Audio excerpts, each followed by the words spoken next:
All right, we're live. We're up and running. Okay, so we're a couple of minutes early for this one. And yeah, it should be an interesting debate. Hopefully, it's not quite as uh, boring as the first one between these two.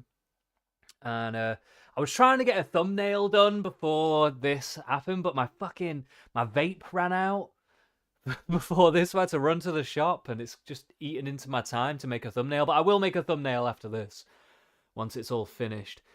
Now, you're probably wondering where Harry is. Harry will be joining us later. He's just he's just got other commitments that he has to. What is even the word? I was going to say achieve, but that's not really the right word, is it? He's got other commitments basically, but he will be joining us a little bit later to weigh in on some of this stuff. So we'll get some of his thoughts and opinions later as well. But yeah, we're just waiting for this one to start up. It's probably uh, it's just going to be a couple of minutes, but I just thought I'd jump on very quickly. Get myself sorted out here. I'll just get the chat up on my phone so we can make sure we've got that ready to go. I'll just get the chat up on my phone. There we go. Okay. So yeah, I will be looking at the chat periodically just to see what you're all saying about the situation. Now, I am not gonna lie. I'm hoping this is going to be a better debate, a bit more of a lively debate. One of the people was saying on the thing before, they were saying Grimsby's like a bit more of a harder town, like the questions are going to be a bit more harder hitting and all this kind of stuff. But I'm not going to lie, I don't know if I'm that convinced. I mean, we'll see how it goes. This could be, this could be a bloodbath or it could be a complete snooze fest. I think also as well, tomorrow we're going to be streaming tomorrow as well. Harry will be here tomorrow for the whole of that one tomorrow, I'm pretty sure. And that one will be more interesting because it will be all of the parties. And to be honest with you, I'm a little bit annoyed that they have done it this way, where most of it is just going to be Labour and Tories. Now, especially, I don't know if you saw this, but the latest YouGov poll that came out, I think today or yesterday, puts Reform at 1 percentage point behind Tories in the polls right now. So, that's substantial. That's a very substantial leap for Reform. It really puts them in the game in a big way. Their whole ambition to be the opposition party could very well be a reality, and that's not something I thought we'd be saying. I thought, maybe they'll get some seats. They might get like a good turnout, but not necessarily get loads of seats. Just because how it all works in this country, it's not like America. You know what I mean? So I wasn't quite certain how it would go, but now I'm starting to look at this situation. Now polls are not always super accurate, so we don't necessarily know how this is all going to go. But I do think that Reform are looking like they have a very good chance at this point to pull something out of the bag that I don't think we've seen in this country for quite some time. So that is quite an interesting dynamic. I really wasn't sure how much of an impact Reform would have in a short space of time, but it seems like every week they're just steamrolling and steamrolling. And in a way, I do think that the debates where it's just these two, just the Tories and Labour, just the leaders, in a way, when they do badly, it actually helps Reform. Like, Reform don't even need to be on the stage. Like, just Keir Starmer and Rishi Sunak doing badly in a debate against each other makes Reform look better overall. Like, it's actually kind of insane.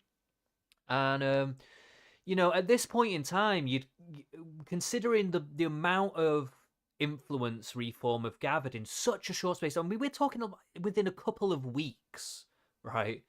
That they have gained so much influence in such a short space of time that it feels very lopsided to make it all about Tories and Labour at this point, because there's a very clear third runner that does have some kind of sway. So, I don't know. We'll see what Reform have to say for themselves tomorrow on the stage. I don't know who they're going to put on the stage. I don't know if it's going to be... Is it Jamie Ball or whatever his name is? I don't know if there's anyone in the chat here who can correct me on the names. But yeah, there's the deputy leader. I don't know if they're going to put him on the stage or if they're going to put the economist guy. I can't remember his name off the top of my head. I'm really struggling for names today. But yeah, the guy that came up with all the economic plans, I can't remember his name. He was the leader for Reform for a little while, but now he's obviously stepped down for Nigel. But yeah, anyway, we're getting started here. We're getting started. I need to get the sound on. Let's get the sound on here. Evening need to win. So, but yeah, I don't know who they'll have on the stage tomorrow for Reform. Over the next 90 minutes, the Conservative and Labour leaders will each be put Hopefully through it's their Nigel, paces but by we'll our see. political editor Beth Rigby, before facing the questions you want answered.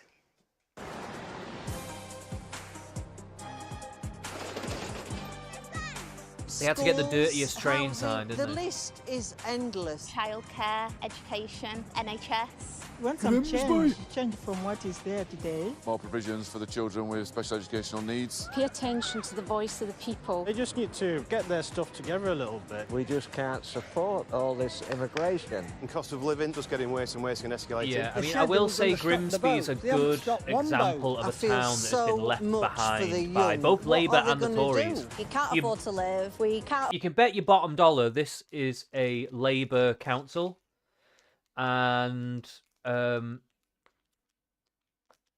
probably a Labour area. I don't know what county Grimsby's in. Well, I don't know what area it would come underneath, but I expect they have a Labour MP, and I expect they have a Labour council.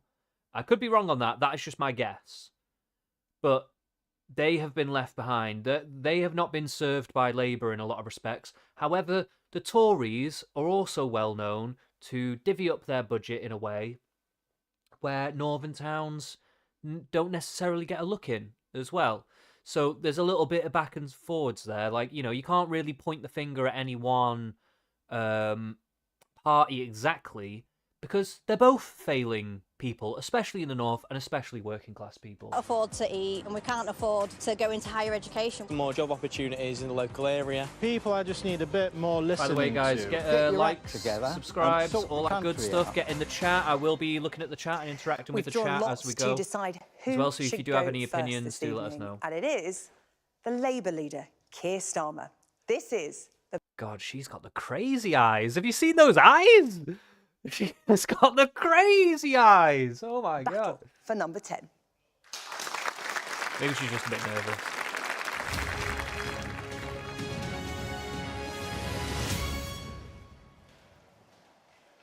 Keir Starmer, thank you so much for coming to Grimsby tonight. Thank you for having me on, and thank you to the audience for being here. Well, let's kick off.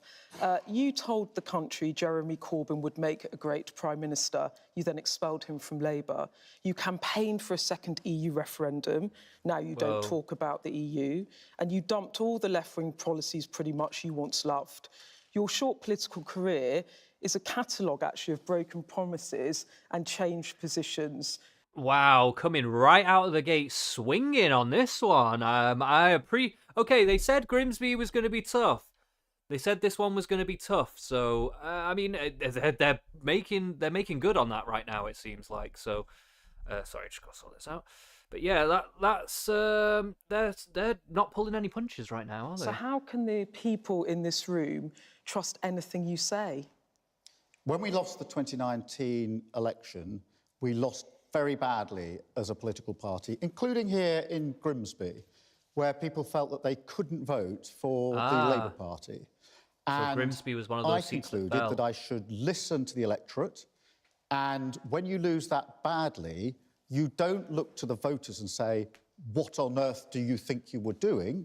You look at your party and say, we have to change. The change that... Very smart answer, because that is genuinely actually what you do have to do, to be fair. You cannot blame the constituency for voting for what they feel is best for them.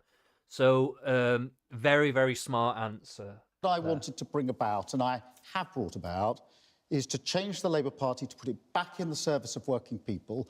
And what has guided me through that at all times is that the country must come first and the party second. You get and so I've had to take difficult decisions to change our party. But that has guided me. He is somewhat dodging, though, some of these historical policy positions that he's had.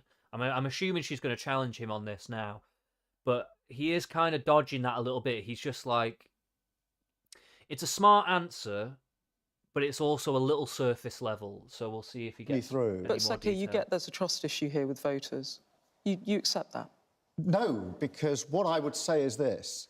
I decided it must be country first. So every decision after that... No, but that's just a slogan I judged previous decisions, previous positions, and I said, is this truly country first, party second? And if the answer to that was no, then I changed the position and dragged my party back to the service of working people, because I want this time round to put a Labour Party in front of people here in Grimsby and across the country for Sky News, that they know is a credible party that is putting the country first and has a clear plan for the future. And that's been the hard work I've done over the last 4.5 years. Let's just go through that, because in the last two general elections, you asked people to elect Jeremy Corbyn as their Prime Minister. You said, I do think Jeremy Corbyn would make a great Prime Minister, Jeremy Corbyn. Did you mean that? I was certain that we would lose the 2019 election. That wasn't we were not my ready. question. I was certain that... Yeah, that isn't... number one, that isn't an answer to her question. But also, he's directly contradicting himself. He's like, at that time, he was backing Jeremy Corbyn. I guess maybe he was in a position where he had to back the leader or whatever, so he had to say what he had to say. And he could just say that, to be fair. And to be honest, that kind of honesty would be okay. But he doesn't want to say that. And he's also kicked Jeremy Corbyn out of the fucking party. So, to be fair, it isn't really... He's being very weaselly right now, is the way I would put it. I was certain that we would lose it. I did campaign for Labour. Of course I did. I will openly say I campaigned for Labour. I wanted good colleagues to be returned into the Labour Party. When you said it. And I wanted a party that was capable of being changed so we could face the future again. Did you not mean it when you said it? I was certain that we would lose. And I think many other people were certain that we would lose. So you didn't mean it? I was certain that we would lose. So you said it because you didn't... That is such a terrible answer. Oh, my God. He was doing okay in those first moments, and he's just jumped off a cliff already. Man, it's not looking good for Keir on this one. I think he would be Prime Minister anyway. Of course I campaigned for the Labour Party at the last election and the election before that, the one before that. I've always campaigned for the Labour Party, and I'm glad I did, because I wanted good colleagues to be returned to have their seats so that we could fight for the future of the Labour Party. I will move so on. I make no apology for that. I fought for the Labour Party at the last election. I'm just trying to make the point to everyone in here that you said that he would make a great Prime Minister. Now will you actually say, yes, I thought that, or I didn't think that at the time? Just be honest.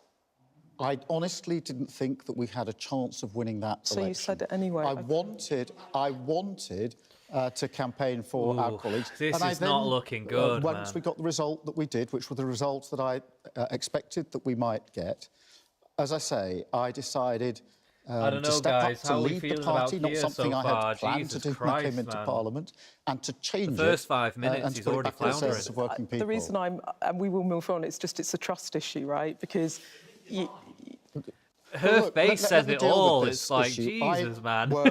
I went to Northern Ireland and worked with the police service over there. I said I would work with the team to change it, and we did.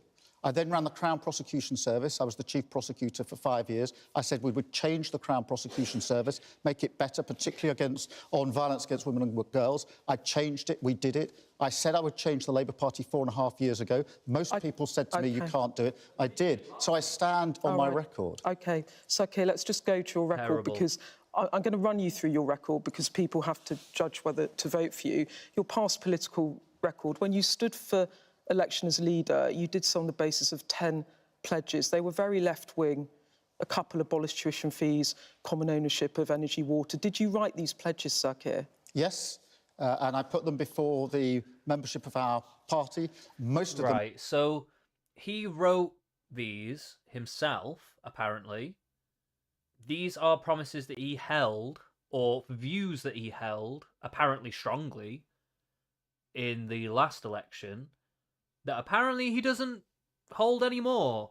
Now, things can change, but we need an adequate answer as to why these things have changed. And I'm feeling like we're not going to get a very good answer. Are still in place. I said that they were bound up with I think you've dropped 6 or 7 of them, economic actually. justice. No, that's not entirely true. But look, I'm not going to shy away. Have I changed my position on those pledges? Yes, I have, because I've asked myself, honestly, are these country first, party second? And if the answer to that question is no, then I've changed them, because I think this party should always put the country first. But the other thing I'd say, Beth, because I do think this is important... But do you think they're wrong in principle? Well, let's take energy nationalisation, which a lot of people think we should nationalise our energy companies. They're making a huge amount of money. Lots of people are paying a fortune on their bills. 2 years ago, at the height of the crisis, when people were facing very high bills, I said to my team, well, mock up for me, tell me how much it will cost to nationalise the energy companies. That ran into tens of billions of pounds, and I had to take a decision, which is, do we use tens of billions of pounds to pay off shareholders to nationalise the company, but not have any money to reduce your bill? I thought that would have been the wrong decision. I think most people watching this here or on the television would say... Yeah, but then how is he actually going to lower the bills then? That's the thing, because what Reform are saying is they're going to slash VAT on energy bills and water bills and stuff like that. That's a very concrete policy that you can wrap your head around, right? Oh, they're going to directly lower the prices of our bills by cutting VAT. There you go, bish bash bosh, it's all there in black and white. But what is Keir Starmer saying? He's putting the country first and he wants to use money to lower the bills.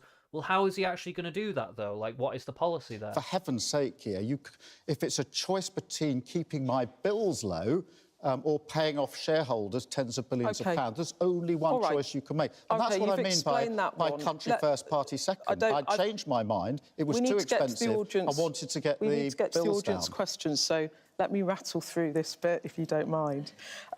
One of the pledges you can definitely afford to do, in fact, you might want to do, given the state of public services, is to raise tax on the top 5% of earners. That's anyone earning over £80,000 a year. Why did you ditch that? You can do that. That money would be useful. It could make £2 to £3 billion a year for the public purse. Let me be really clear about tax, because this has been a big issue in the last 3 weeks. So let me be absolutely clear. All of our plans are fully costed, fully funded. We will not raise tax on working people. That means no tax rises for income tax, for national insurance, for VAT. Our manifesto comes out tomorrow. It's a very forward-looking manifesto, but there's nothing in our manifesto that requires us to raise tax. You've swerved the top 5% of earners there. Yeah, he is swerving it pretty hard. And also... he's saying that he's going to be very clear, but he hasn't really been clear on how he's actually going to go about doing this. Like, it seems a little... It's very dubious. I mean, he's saying it's going to be in the manifesto, and I will say, before the election comes around, we will be looking at all the manifestos. So I don't know if I'll do a stream for each manifesto separately, or if I'll do a few in one. It depends how long they are. I'll have a look at them all, and I'll see how long they are. I might just do them all in one big stream, but I might do them in separate streams. I'll have to see how big they are, but yeah, but we will be covering them just to get into the nitty-gritty of the policy that they're going to be bringing forward. But right now, if they've made one and it's going to be released tomorrow, he should be able to give a clear answer here. But he keeps saying, I'm going to be clear, and then he gives like the vaguest answer you can ever imagine. So it's not looking very fucking good right now, is it? Requires us to raise tax. And I tell you, no, I do want to... You're challenging me and I want to deal with this. I want to do things differently. I want to grow our economy. I accept that previous Labour leaders have sort of pulled the tax lever every single time and driven up spending. I want to grow our economy. The manifesto tomorrow will be a manifesto, a plan for wealth creation. Now, you may not hear a Labour leader say that very often, but for me, that is the most important thing. And therefore, I'm not going to do what other Labour leaders have done. Again, it's very vague, though. It's like, we've got a plan for wealth creation. But you're just saying that. You're not giving any tangible way this is going to be held. Just give one thing. It doesn't have to be everything that you're going to do, but just give one thing of how you're actually going to go about generating that. I feel like Reform have actually done a much better job of this so far. Like, I watched their press conference the other day about, you know, their economic plans, and I've also looked through some bullet points of some of their policy that they're looking at from an article. Not the proper manifesto. We'll be looking at the proper manifesto, obviously on a separate stream, but so far what I'm seeing from Reform is they've got a lot of very, very clear-cut ideas, and a lot of them seem like they're going to work, to be honest with you. A lot of them are pretty damn fucking good. Some of the better policy that I've heard for quite some time, and a lot of them will very, very directly help the working class people. Like raising the tax threshold from £12,500 a year to £20,000 a year, effectively making people who work full-time on minimum wage tax exempt, which I think is an amazing plan, personally, and they're going to recoup the costs from getting rid of quantitative easing loan payments, which they're just saying, well, we're just not going to pay them anymore, because why should we? You know what I mean? They're siphoning off taxpayers' money this way. They're siphoning it off. So, you know, we probably paid enough at this point. Tempted to simply say every time we're going to pull the tax lever. We're not going to do that. Let's have some tax honesty, because you often say the country's public services are broken. Many people, I think, in this room will agree with that. That's why many people also suspect when you're in power, you will raise more tax. And I want you to be honest here, please. You've said you'll raise specific taxes on profits on oil and gas companies, closing loopholes on tax avoidance, tax reform on private equity, VAT on private schools. But okay, those are all... He said that they're going to do all these things. Those are all not bad on paper, actually. Those are all things that I would be happy to have happen. So I just don't understand how... Why is it coming to her to say that, though? Why hasn't he said that so far? I don't understand that. That's what makes it feel kind of disingenuous, because it's like she's having to bring up his own policy and he's can't even say it himself. And it almost feels like this unwillingness to engage with it. Like, we've put these things in writing, we put them in a manifesto, but if I say them out loud, it's like I actually have to be held to them then. Whereas, like, if they're just in the manifesto, then, you know, we can kind of scoot it on by, because a lot of people are probably not going to read the manifesto. So, you know, a lot of people are looking more towards what he's saying. So maybe I don't know, I'm just speculating, but it feels a little like he doesn't want to necessarily be held to it. the Tories say you will go further. They're right, aren't they? You will. Well, the first thing I'd say is the Tories are in no position to lecture anyone about tax rises. We've got the highest tax burden. I mean, he's not wrong, but it's a bit of a deflection, no? Like, it's a bit of a deflection to be like, oh, they can't lecture anyone on tax rises. If they can do tax rises, and so can we. It's that kind of vibe. It's like, wait a minute. Like, that's not, you know, that's not what people really want to hear. Like, I don't know. For 70 years. I don't think that deserves a clap, I think that working people shouldn't pay more tax and we will not raise their tax. What we need to do is get the economy going. There's a reason that taxes have gone up so much in recent years, and that's because the economy is flatlining. We have to address that problem. And tomorrow our manifesto... I will say it's actually very interesting what he's saying, because it's almost like he's trying to lift a little bit of the talking points of reform into his own talking points to get people excited about his stuff, but he's just not delivering that message very comprehensively at all. Reform have done a much better job, I have to say. They really have done a much better job in their messaging, because it's all very clear, very concise, you know, no messing about. Whereas with both the Tories and with Labour, well, with Rishi and with Starmer here, it's very weaselly. It's like they don't really want to be held to the policies that they're proposing. There was a plan for growth, a detailed plan of the first steps we will do in government to get our economy working so that living standards go up and we have the money we need for our public services. So no tax rises of any kind in the next Parliament under Labour?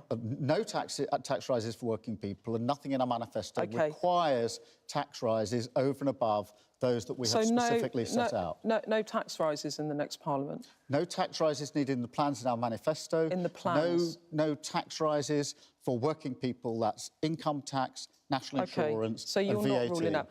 I just decode that for you guys, because when a politician says no plans, it does mean I might. Well, Beth, I've done this a bit. Hey, shots fired! Shots fired! Let's go. I like this girl. She's pretty good. Look, I'm not going to sit here tonight and write the next 5 years' worth of budgets, and you wouldn't take me seriously if I did. What I will say is that we will not raise tax. And you've ruled out NI. Yes, because so you are ruling out some tax rises, but not all. Because I think working people are paying too much tax, and I think paying far too much tax in recent years. What I'm hearing and I think that has made the cost of living crisis 10 times worse than it would otherwise be. What I'm hearing is that you are not ruling out some tax rises, and you've talked about working people. Wow. But I have said that none of our... We're going to unveil our manifestos tomorrow. No tax surprises. I got it. There's going to be no need to raise tax from the plans we're setting out. But the point is there are other taxes that affect working people, aren't there? What about council tax? I'm sure many people are worried about that, yeah? The Labour Party in Wales launched a review of council tax banding. Are you going to rule out a review in England too? Well, council tax is too high for many people. It's been going up. It went up again this year, but that's because the government lost control of the economy. You're not going to do a review of the council tax bands? I'm really... You know, they were last revalued when I was a teenager, and I'm really old now. Yeah. Beth, you're pushing me over and over again on tax. I'm not wanting to raise tax. I think people are taxed too much already. What I want to do, my central mission, is to grow the economy. I'm not going to apologise for that, because I genuinely think that if you don't grow the economy, then you're taxing an ever-diminishing return. I mean, people here will be worried about fuel duty, right? Yeah. He's not necessarily wrong in saying that. But it's just not really an exciting message. Basically just saying things are basically going to stay the same and we're going to try and grow the economy. Now, Reform are saying the same thing, but they've got more of a comprehensive message about how they're going to go about doing that. But they've also got more of a comprehensive message of how they're going to make it better for working class people. And he hasn't really outlined exactly how he's going to do that. Frozen it since 2011. If you unfroze it, you could get 5 to 6 billion quid. That's a tax on working people. Yes, and that's why you are going to freeze it? Every single budget, we have supported the freeze on fuel duty. And you will continue to do that as Prime Minister if you would win? We have to concentrate on growing the economy. On fuel duty, that has to be decided budget by budget. But my track record is we've supported... he's going to do it or not? I don't know. We've supported the cap on fuel duty every single time it's come up. OK. But I want to do things differently. If we just do things in the same way as we've done for the last 14 years, we'll end up in the same mess. I'm not prepared to do that. This election is an election about change, about doing things differently, about growing the economy and making sure we create the wealth so this country can run our public services. And I'm going to have one more go. I ran a public... we can end it. No. I do want to finish this. I ran a public service for 5 years. I ran a public service in the austerity years. I know what it means to be a public servant. I absolutely care about our public services. My wife works in the NHS. My mum worked in the NHS. And I know what it means to the NHS. People aren't happy with hearing this stuff because it's just like, it's a bit nebulous, you know? Oh, yeah, I ran this and I did that. Well, yeah, but it's still not a tangible answer. It's still very vague. It's like, oh, yeah, so it means something to you. But that doesn't... It's not really an answer to anything. You know, it's very weaselly. He's really, I'm not going to lie, man. Like, Reform might have a really good chance in this fucking election, man. Every time these leaders speak, it feels like they're handing over more influence over to Reform. And, hey, I'm not necessarily angry about it. absolutely want our public services to but function. just I believe in them. just I've worked expect a in them bit for better, 5 you And years. I've heard the specifics on certain taxes, but to be clear, council tax revaluation, which could put up council tax bills, fuel tax, you know, you're not being explicit on it. And that is your prerogative. But what about capital gains tax? That's the tax you pay when you sell a valuable asset like shares or a second home. If you made capital gains tax the same level as income tax, you could raise £14 billion a year. That must be attractive to you if you want to repair public services. That is not in our manifesto. That is not a choice that we are making. It will not be unveiled tomorrow. There's no surprises in our manifesto because our manifesto is a manifesto for growth. It's about how we tackle our But planning this is laws. the thing that's so galling about this, right? Is that she's coming up with policy on the fly that could generate particular, like, you know, obviously they must know, she's obviously looked into this or they have some talking points that they've fed to her. But I'm assuming that she's done her due diligence. She's probably looked into this herself because she's coming up with this just kind of like very quick off the mark. So I'm assuming she actually knows her shit on this. And, you know, she's coming up with some stuff that they should be fucking thinking about, right? Right, it's like, I don't know. How we get the skills for our young people, how we set up Great British Energy. This is going to be a publicly owned energy company so that taxpayers' money that goes into investing in energy comes back to the taxpayer. So Keir, These are the ideas that we have that I want to put on the table to grow our economy for the future. Just the reason I'm asking you this is, I don't know if you remember that interview we did in September 2021 when I asked you having a about proper wealth nose taxes. You pick there, said did you see that? people who earn their Digging money for from treasure, properties, mate. dividends, stock shares, they should be looked at. We need to look at a range of options, and that includes the way people earn their money. So you were looking at wealth taxes. You are looking at wealth taxes. It's OK to say it. We're not looking at wealth taxes. Nothing in our manifesto will require tax flows. You'll see it for yourself. You won't rule it out. Let's test this tomorrow. I invite all of you, please, if you get the chance tomorrow afternoon, have a look at the manifesto. We're launching it tomorrow morning, and you will see for yourselves that every single thing... It's very convenient for them to go into this debate without the manifesto there, because he can kind of say whatever. Like, I mean, I do believe him. I believe that it probably won't be in the manifesto. Like, I do believe that that is the case, but it's still like it's an annoying situation, really, because I'm pretty sure the Tories' manifesto is out, Reforms is out, Green Party's is out as well. In fact, I think all of them are out. I think the Lib Dems is out as well. But for some reason, Labour's isn't out.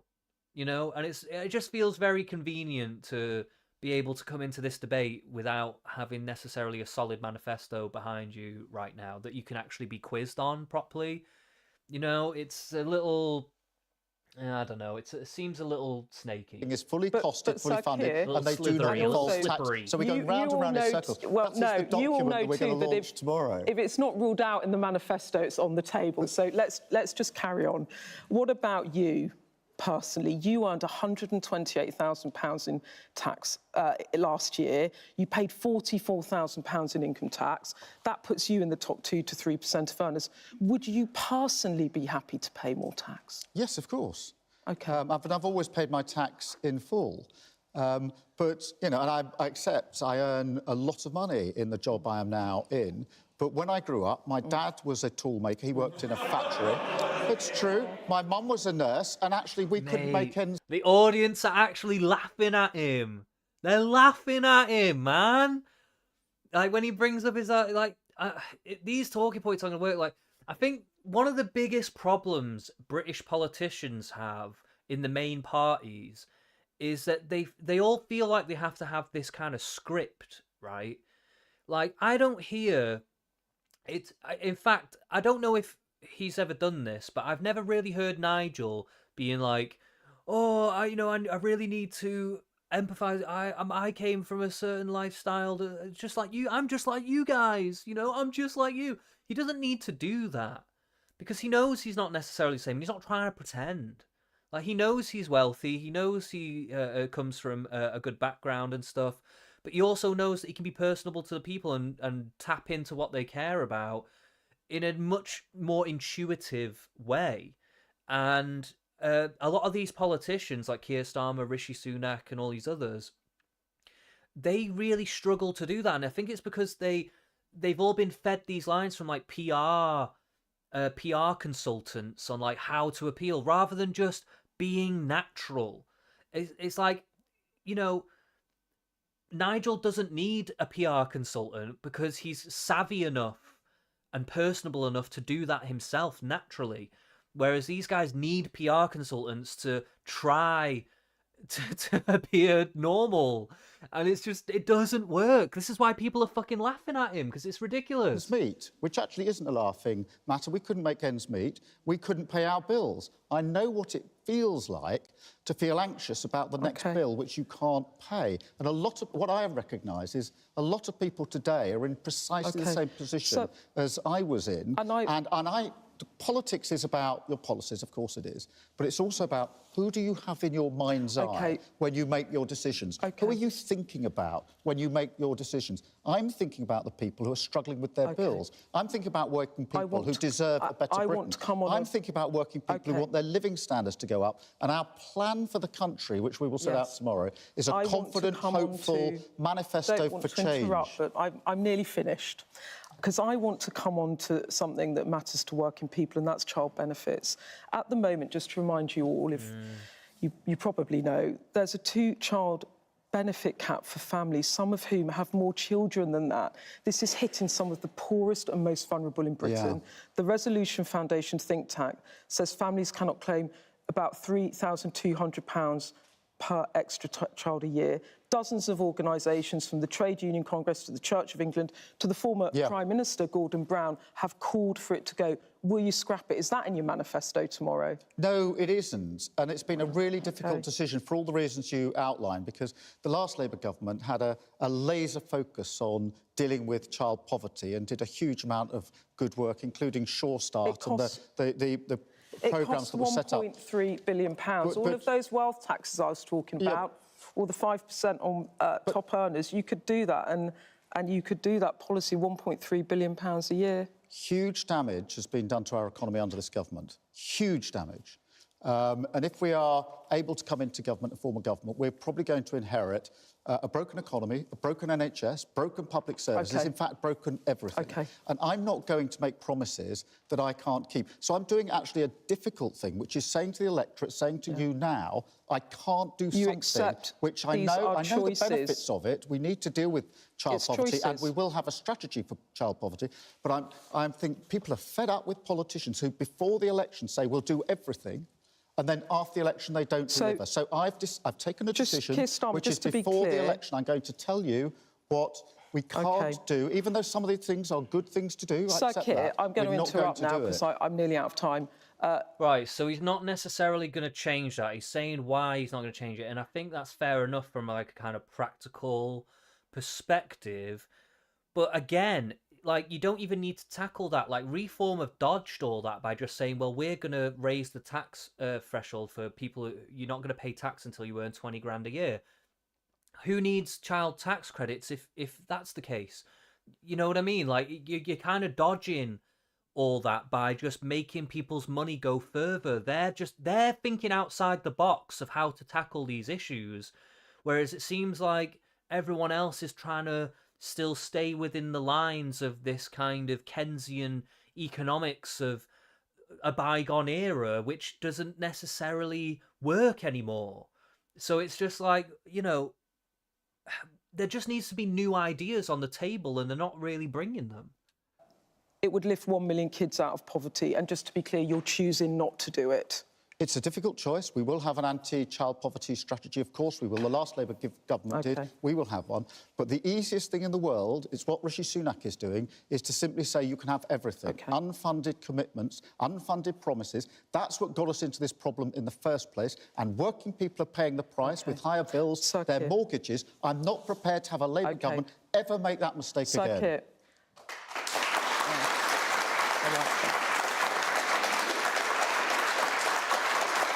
Sir Keir, some people feel that they don't really know you. Some people say you change your mind all the time, and I hinted at some of that. Some people say you're boring and stiff. Tell me something.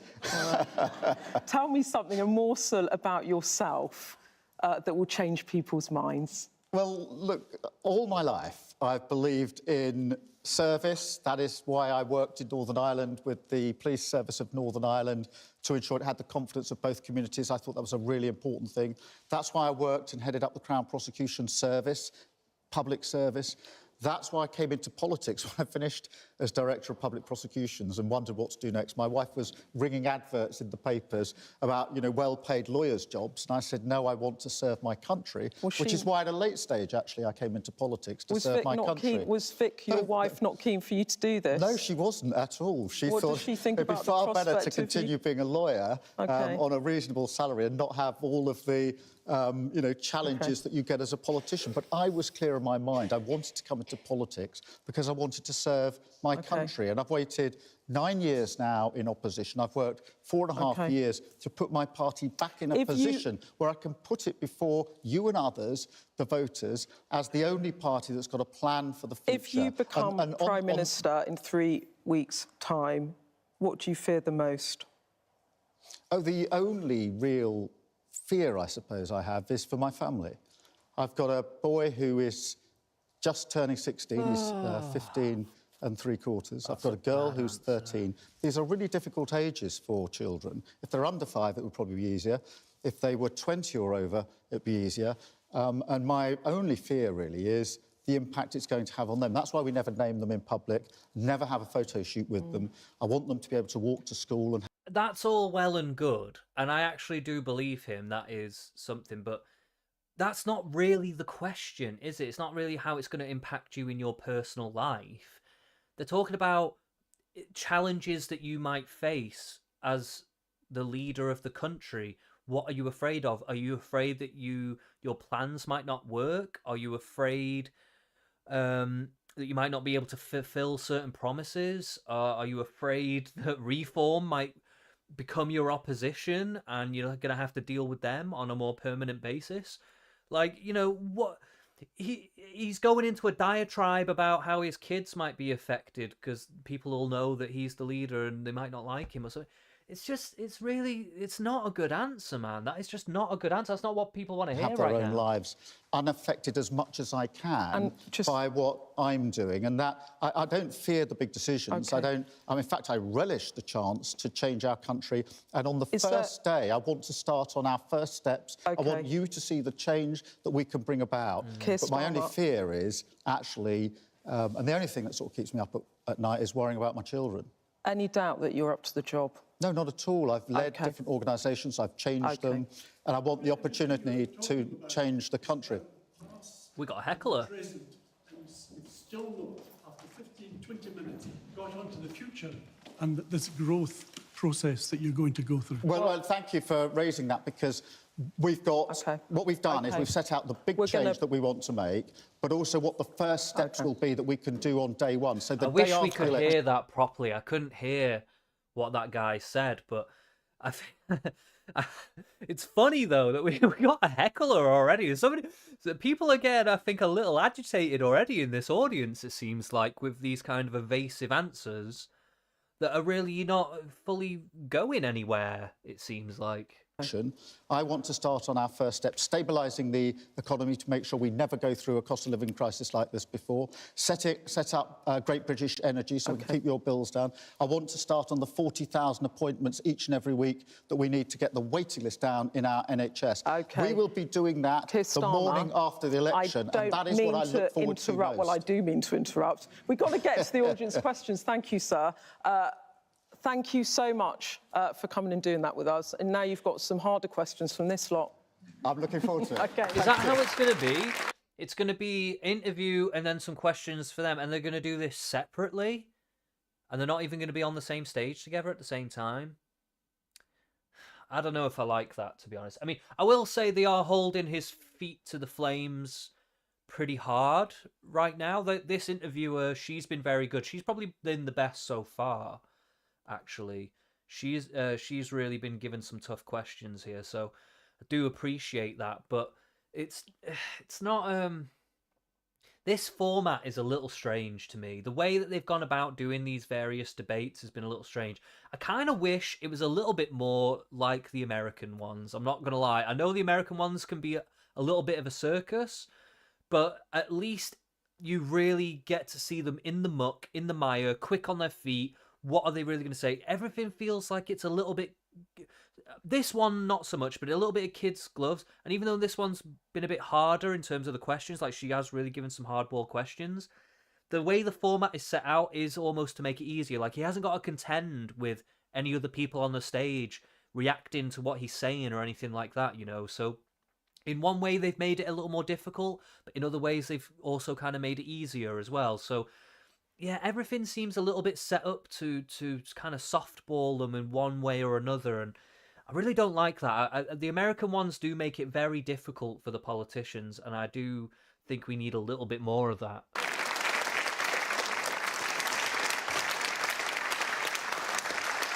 Well, there you are, the audience questions getting underway a little bit early. You heard what Sir Keir Starmer had to say to Beth Rigby there. He said he was certain that Labour would lose that 2019 election, but he has put the party back in the service of working people, putting the country first, he said. He also insisted there's nothing in the party's manifesto, launched tomorrow morning, that would require them to raise taxes for working people. He said the party isn't considering wealth taxes, with all of their commitments fully costed. And he also said that he would personally be happy to pay more tax. Well, now it is your turn to put your questions to the Labour leader. Right. Now, our first question comes from Sharon, who is from Grimsby. Sharon, where are you? Okay. There she is. Sharon. Take it away, Sharon. So, as someone born and bred in Grimsby, I'm proud of our town, but it has some of the most disadvantaged areas in the country, with high levels of child poverty, inadequate social housing, and increasing numbers having to use food banks. How will and apparently some subpar literacy rates as well. Labour address these inequalities and improve outcomes for the most disadvantaged residents, both here and across the UK? Well, thank you for that. Good question, though. Good question. And I've been to Grimsby a number of times now, and my strong impression is that you're absolutely right about the challenges that people are facing, and we've had discussions about that even this morning with various groups around Grimsby, the very real challenges, the cost of living crisis, the challenge that people have with schooling and with health. But what I've also been struck by is the pride and ambition that people have in their place and in Grimsby, and the sense that they want a government that matches their own ambition. I think the way to do that is to ensure that the government works with local communities, local businesses. We need a growth plan for Grimsby, which your fingerprints are on. I don't want someone standing in Whitehall and Westminster looking at a map and deciding what they think is best for Grimsby. Because I think the people with skin in the game are the people who make the best decisions. So I want a government that partners with you, drives through the change, creates the conditions for businesses to thrive. If that means changing the planning rules so we get our roads sorted out, the congestions and the potholes are an absolute nightmare. Create the conditions for businesses to thrive. I was really struck, the time before last I was up here, I was looking at some of the offshore wind turbines and talking to apprentices here in Grimsby. Brilliant young people, by the way, who all lived within about 20 or 30 minutes, of where they're working. And they were very skilled going out to maintain those wind turbines. We need more of that. The supply chains for that should be in and around here, so they're not other parts of the country or abroad. That's the sort of challenge that I relish. It's what I want to do on day one, which is to get to this place where I can roll up my sleeves, work with you, have the respect to listen to what you're saying here, not sit a long, long way away and make decisions about what should happen in Grimsby. And I'm convinced that if there's a government that has ambition that matches the people of Grimsby, we can move this forward very, very quickly. And I can see some of the green shoots there already, because some of the work that's going on, we had a round table this morning with some of the businesses, the community groups here in Grimsby that were telling me not just the struggles and the challenges, but what they were doing about it. I want to roll up my sleeves and work with them and to say the government is on your side. That would be a massive difference to the last 14 years.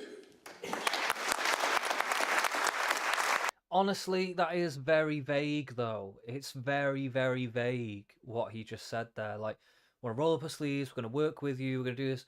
we want the supply chains close by. But yeah, but how are you actually going to do that? Like, how are you going to bring in? I just hate how really annoys me how vague it is. Like, what is the plan there though? How are you going to get those supply chains, all those resources that they need to like build wind turbines or whatever the fuck? What are they going to open up steel mills close by? Like, what are they going to do? Like, what is the plan here? You know, it feels like a lot of nice words with no substance. Taxes not going up. How are you going to fund it? We need to put. There we go. She's firing back. That's not even a real. We need to put money and resource into Grimsby. We need resource decision-making to come. So we have to be bold enough in government to release that so that there's more power here in Grimsby. They're difficult things to do. Governments haven't done that in the past, but we have to do that. Some of it we can do straight away. The potholes that are driving everyone mad because their cars get damaged, it costs them hundreds of pounds, and if you need your car or your van for work, it's a complete nightmare because you can't actually use it. That can be done straight away. We've been setting out our plans on that. Childcare came up this morning in a discussion I was having. We want to create 100,000 new places for childcare. This is 3,000 nurseries around schools, because I think primary schools are the best place for nurseries, so that means children get the opportunity to develop the skills that they need before reception year. See, that one's not too bad. Like, that point's not too bad, like trying to sort out childcare and stuff, because that is a very big concern and it's very expensive. So that's not a bad shout. But this whole stuff about potholes and stuff, okay, yes, potholes do need to be dealt with, but I don't feel like that's the thing that's really on people's minds, though. Like, in the tally and in the list of things that are in the priorities of people's minds, it's not going to be the fucking potholes. Like, yes, the potholes are a minor problem and they should be dealt with, but I don't think anyone's, like, up at night, you know, like, oh my God, these potholes, like, you know, they're just ruining my life, you know. No, it's about how far their money's going and how you're going to lower prices so that people's money can go further. That is the main issue. That is really the biggest issue. Happening in the way it should at the moment, in my view, but also parents and carers can go back into work, which many of them want to do, and that then helps the local economy. There are things that we can do, goes back to my point. We've got first steps, the things we want to do the day we get into government. If we're elected in, that I want to start, and I've said to my shadow cabinet, I want you to prepare months ago for the first day in government. I don't want you picking up the phone on day one. I want to know you're ready. And that's why I'm so confident that we can do this as soon as we get the chance, if we do get a chance, to bring about the change this country so desperately needs. OK, thank you. I've got so many questions. That's all right. Look at them all. Oh, so many questions. And the next one comes from Jonathan. He's a junior doctor from Leeds. Jonathan, there he is. Thank you. It's up in the building. So I've been on strike because I earn more money per hour working part-time as a university student than I do as a newly qualified doctor. Abysmal pay, conditions and morale mean that more of my colleagues than ever are planning their exit, and I worry about what this means for my loved ones and the wider general public. Scotland and Wales have decided that they can pay NHS doctors fairly. How and when will you commit to doing the same in England? Well, we won't be able to do anything unless we win the election. We've obviously only been in opposition so far. I have been frustrated, if I'm honest, that these strikes have gone on as long as they have gone on. The strikes are very bad for patients. People are very anxious about the strikes. I don't think doctors want to be on strike. As I said earlier, my wife works in one of the big London hospitals, so I know firsthand and relayed every night the pressure that NHS staff are under. It's been unrelenting during COVID, unrelenting now because of waiting lists. So what we would do is, instead of arguing about who gets in the room first to negotiate with the doctors, we would roll up our sleeves in a grown-up way, get in the room and settle this dispute so that patients can get the care they need, doctors can get back to work, and the country can move forward. Because we can't go on like this anymore. And the sooner we have a bit of grown-up politics in this, the better, I think, because we absolutely need to move forward as a country. It's not an answer, mate. It's not a fucking answer. Are you going to pay them more? Because you've said that you won't leave their pay she's like demanding a proper answer. Like, yeah, but are you going to pay them more, though? Like, what? Oh, I hear the sounds. I hear the sounds. I think that might be Harry dropping in. I think he's just setting up his camera. Hate of me, bro. Here we are. Howdy doody. Can you hear me, bro? Yeah, I can hear you loud and clear, loud and clear. I just need to get you on the screen. Good. There you are. Viewers, please forgive my looks. I'm just out of the shower, got back from the jits. You're looking very beautiful, as per usual. Thanks, brother, man. That does mean a lot. That does mean a lot. I needed it. Got my Foster's Shandy, and I'm ready for Yeah, some boy. optimism. I'm ready to save the UK one vote at a time. I don't know. I'm assuming because you've been away, I'll catch you up very briefly on what's been going on. We're coming towards like the end of the Q&A for Keir Starmer, I think. Okay. It's the way they've done it is Keir's come out first. He's been grilled by this woman down here in the peach, like kind of blazer at the front. Okay. She's been very good, actually. She's been insanely good. She's been the best interviewer so far. And basically, they sat down, had a interview. She really did actually hold his feet to the flames. Some very good points being made, and now they've gone over to these Q&As, and so this is how they're doing it. So it's a bit strange because they're not both on the stage together. So it's a little bit of a weird format. Yeah, I get you. It's going to be weird to see if that's advantageous or disadvantageous, because obviously they can't mug on each other. But then again, like I don't trust Rishi to be alone on the stage and come across well. I will say Keir has been very spotty. If anything, I would say it's been more negative than good. Like he's been very weaselly about a lot of stuff. Yeah, he's given a he couple. can afford to be.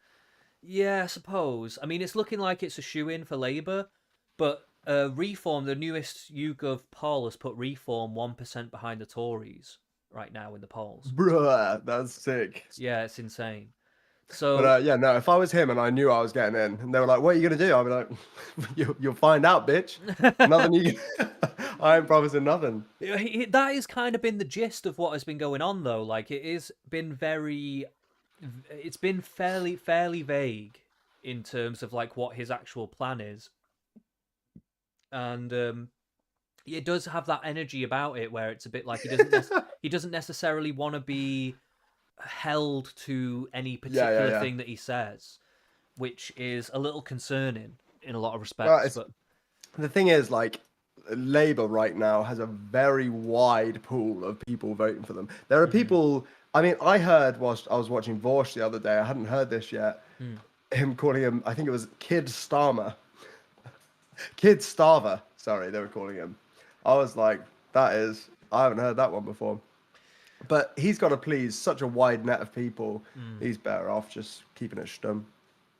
I mean, maybe just to secure the election potentially, but I also think it could harm them because I think Reform have done a very good job of their messaging. They're very clear, very concise.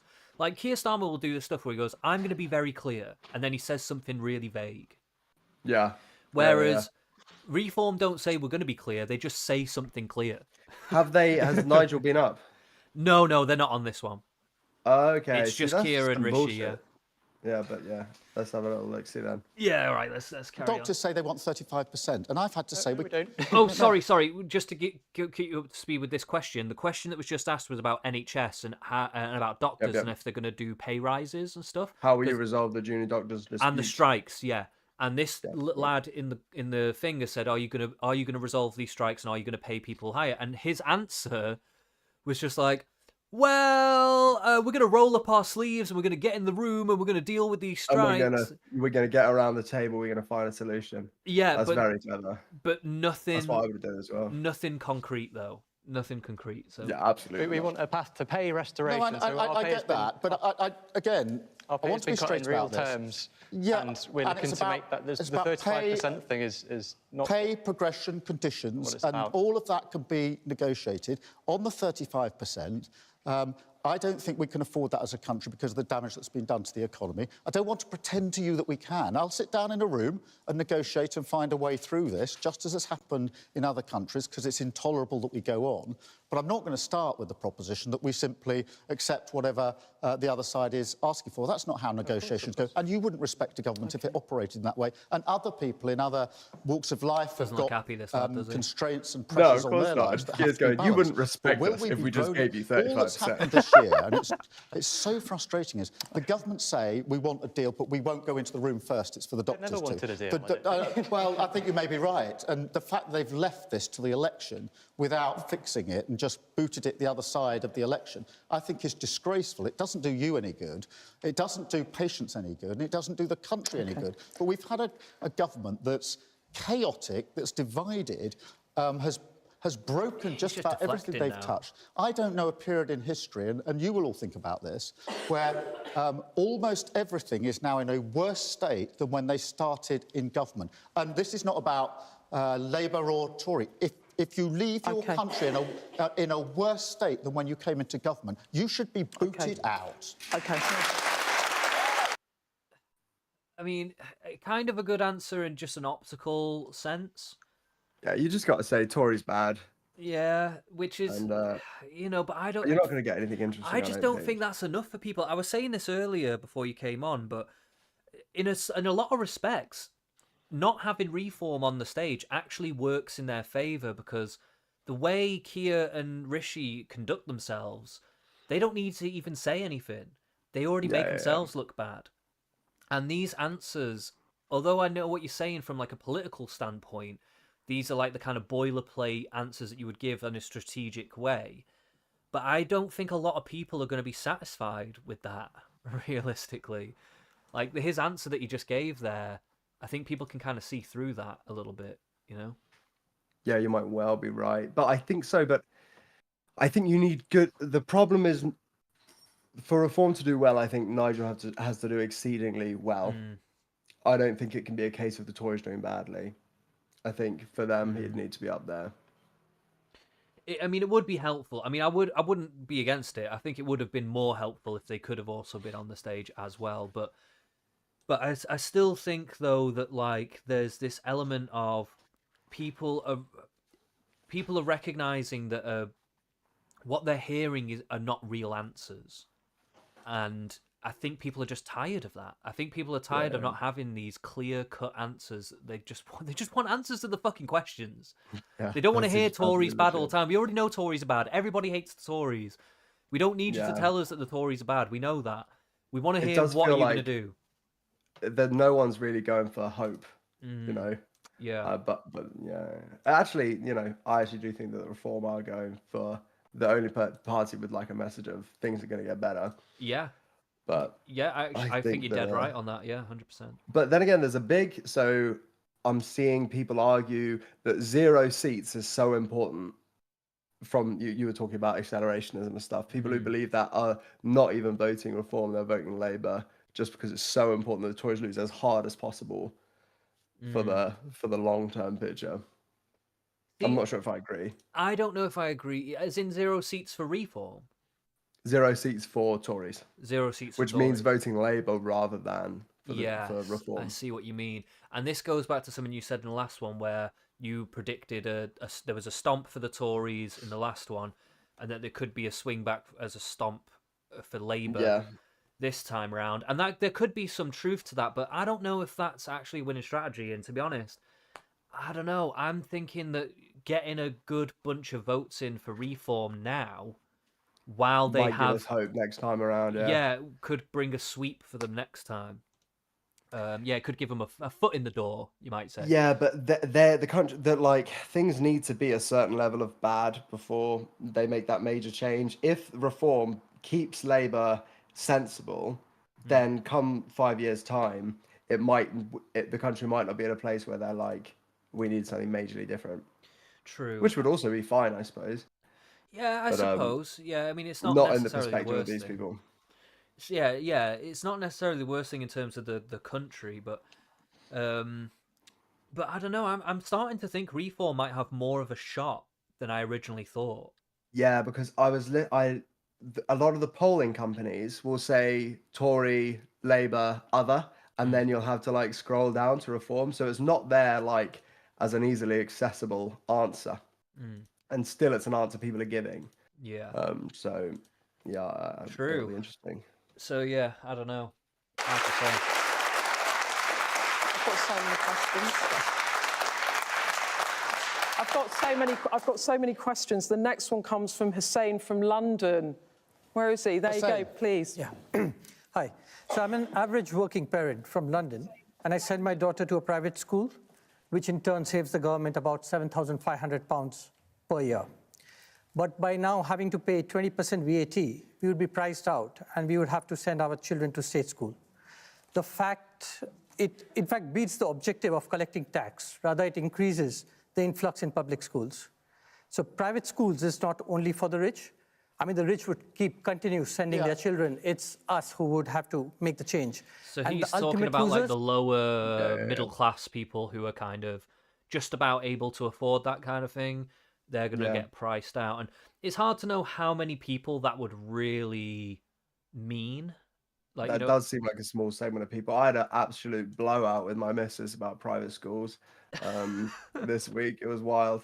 We didn't come to any solid conclusions, but you know, you don't think about this band of people when you think about private schools. Yeah, and like it's to me, it would seem like a minor thing. To be honest, I'm not seeing this group of people being a huge part of the voting base for it to be like a serious concern. You should just be like, get done.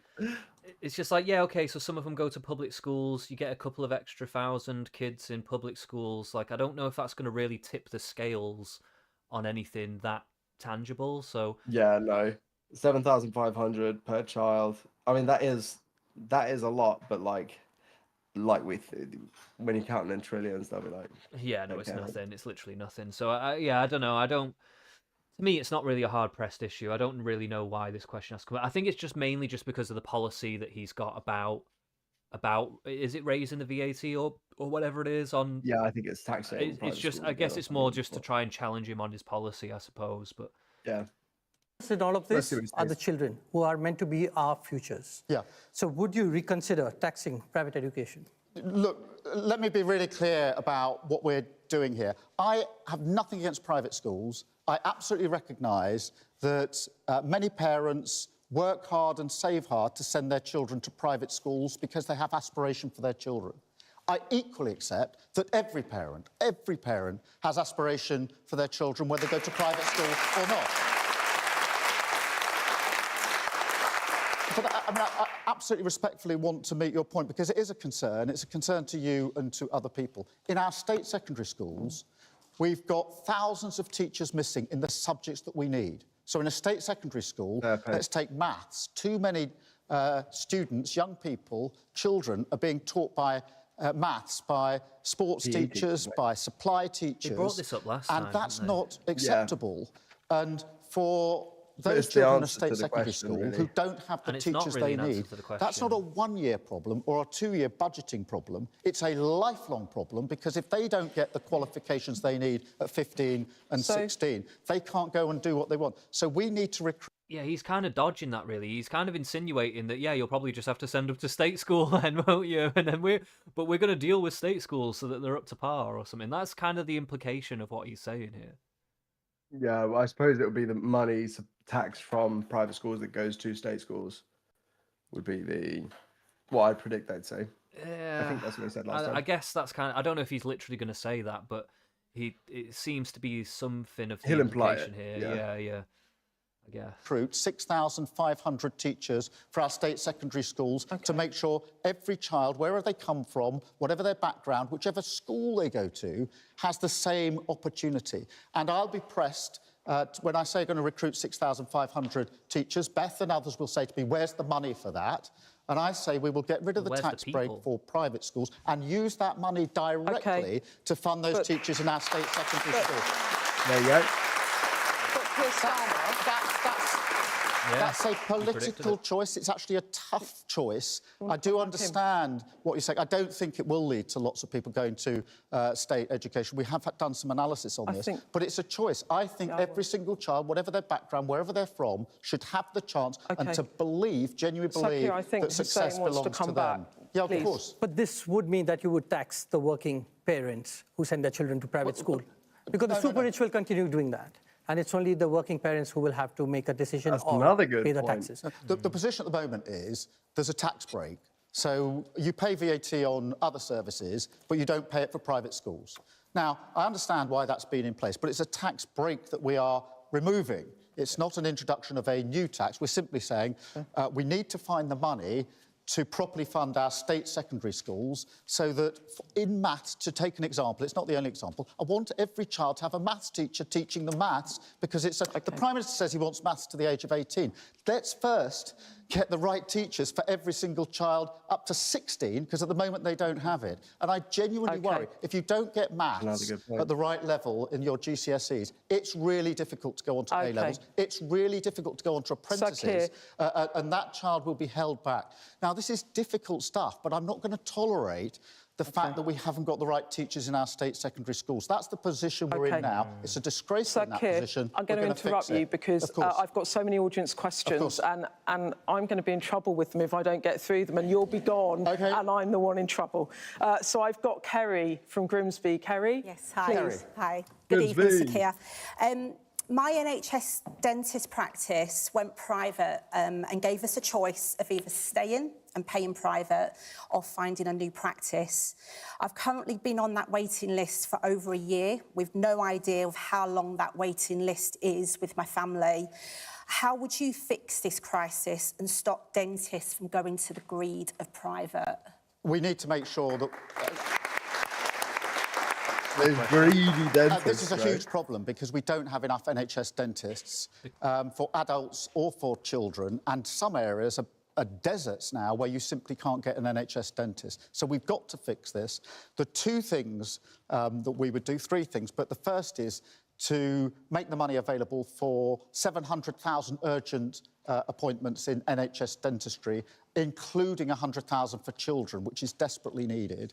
The second is to incentivise newly qualified dentists to set up as NHS dentists by paying them money to put down their roots in the areas where they're most needed, so we can recreate those NHS dentist practice. We have to do this. In addition to the people who are frustrated in the way that been more of a solid answer I was than he's given genuinely for most shocked things the other so day. I went to Alderhay Children's Hospital. This is a brilliant hospital.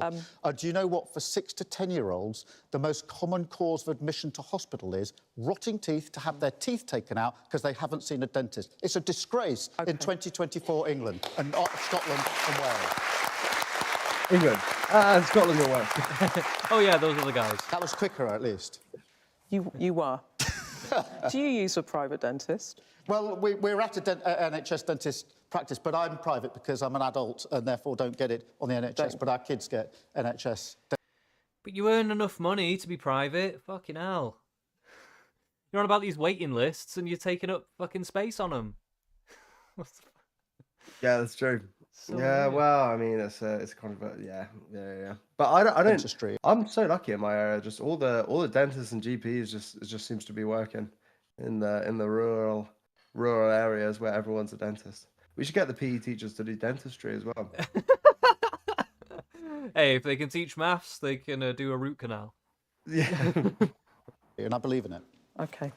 The nearest one available is somewhere further than home. Yeah, and that's the problem. You've got these vast areas where it's not just how much it is, it's also there just isn't a dentist there, which is why... And that, how have we got to this state in 2024 where basic things like dentistry are a problem in our country?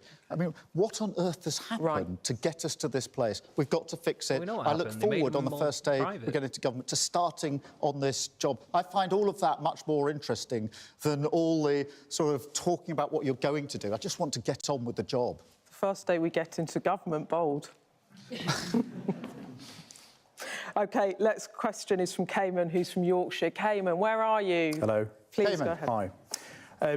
I admired how in touch you were with the public when you were obviously a solicitor and then you became Director of Public Prosecutions with CPS. But over the last year, I feel like you've formed into more of a politician than the person that I would have voted for to run the country. You seem more like a political robot. Oh!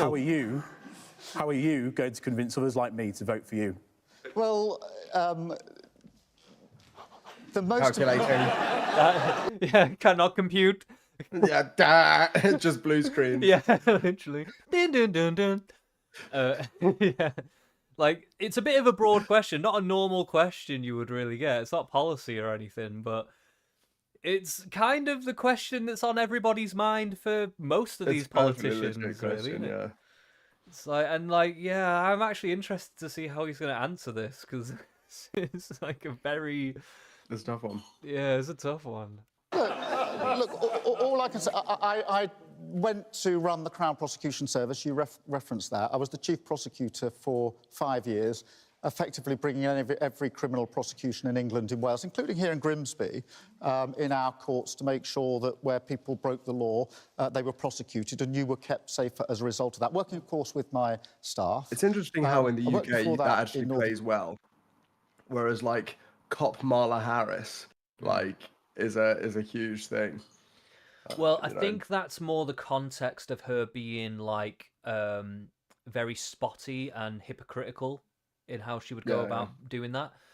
But also there is something of it. There's a little bit of something not being said here, and that is that although he may have done all that, the justice system in this country is actually pretty fucked.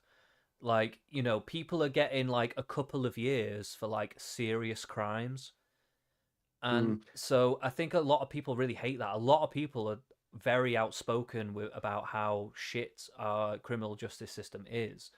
I have not looked into that, but I'm sure we're pretty chill. I'm sure we're pretty mellow on that. Yeah, it's not been great. And like, so I think the only one, again, who has even mentioned reforming that and being harsher on violent crime and stuff like that is, again, Reform. Yeah. So, you know, I mean, we'll see if he has anything to add to that, if he is actually going to say anything, speak to that problem at all, but I doubt it. I doubt. No, it's not. I don't even do. So I've had this constant theme in my life of trying to serve the public. That's why I worked in Northern Ireland. That's why I worked in the Crown Prosecution Service. That's why I took the decision to go into politics.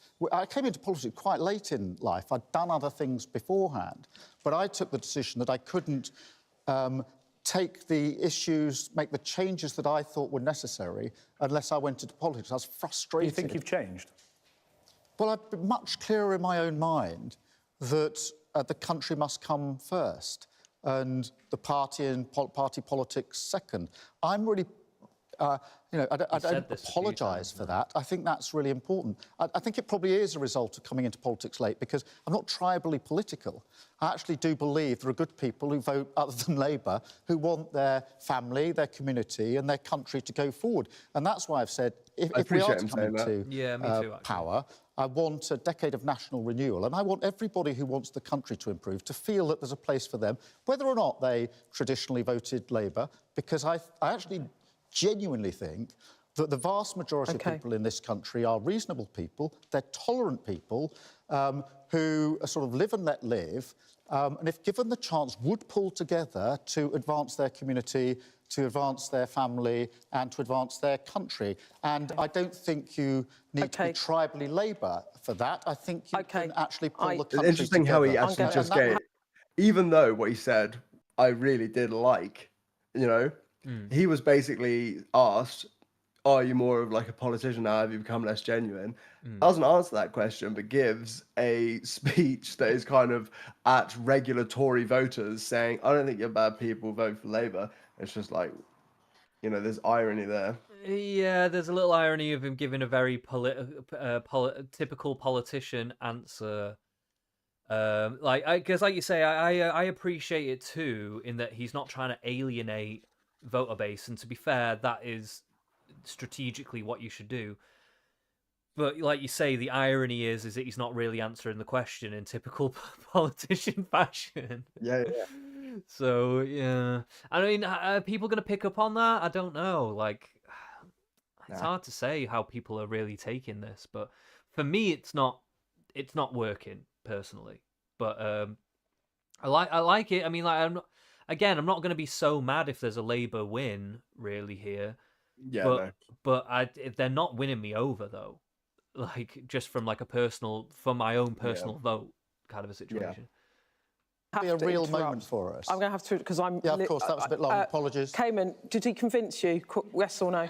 I hope you don't answer the questions, how you answer the questions, and I hope you never answered them the way that you did when you were a solicitor, because you don't seem to answer the question. OK. Oh, now they will. That is good. OK. Well, I'm going to need a speedy answer because we're nearly out of time, but I have Kieran from Guildford. You've got under the line. Where are you? Please, go ahead. Good evening. Young people in this country have grown up knowing nothing but conservative austerity and political chaos. We didn't have the chance to vote for Brexit in 2016 because we Stop were too calling young. yourself a and now young we're person with that inheriting the hairline, economy. brother. We graduated from Sorry. university, are less likely to own a home than our parents, all while paying a higher effective tax rate because of student loans that wasn't a thing generations ago. How can you convince us that you are truly going to be different and actually effective at making change, not just in terms of We the are economy, so but also to buggered. improve our trust in political institutions? We've been so screwed as a generation. We're so jaded. I need a quick answer, Keir, please.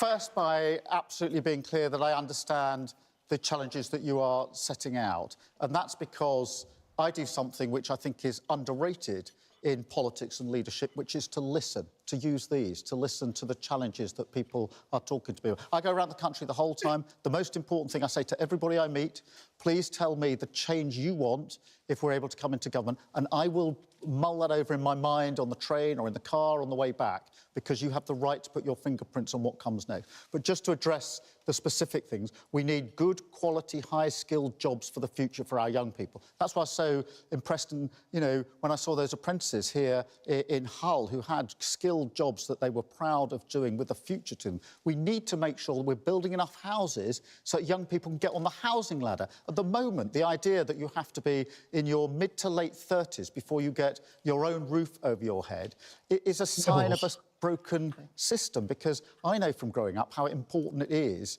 to have your own home as a base camp for your dreams, your aspirations, for the security of your family. So we will build those 1.5 million homes. That will only happen if we partner with business, if we get rid of some of the planning rules that are in the way, and if we have a set of arrangements with mayors and combined authorities to get that building done. Because Sir Keir, otherwise, you simply will be in the same position. I'm going to have to interrupt. Sir Keir, thank you so much for joining us in Grimsby tonight. Thank you very much for having me. Thank you. Well, wasn't the greatest showing in my opinion. Well, that was Keir Starmer. Next up is the Prime Minister, Rishi Sunak. Don't go anywhere. Oh, it's gonna be Rishi. Rishi. Rishi, baby. I'm hyped. I'm hyped. I think this is gonna go really badly. They might as well bring him out in a stock, you know. Everyone's throwing fucking rotten tomatoes. Yeah, eggs everyone at him. It's like, what's the point in him even answering questions? He knows he's not. It's over. This is just going to be just everyone's opportunity to abuse him. Pretty much, it seems Fine. like this. I mean, it's going to be cathartic. Carne Livierum.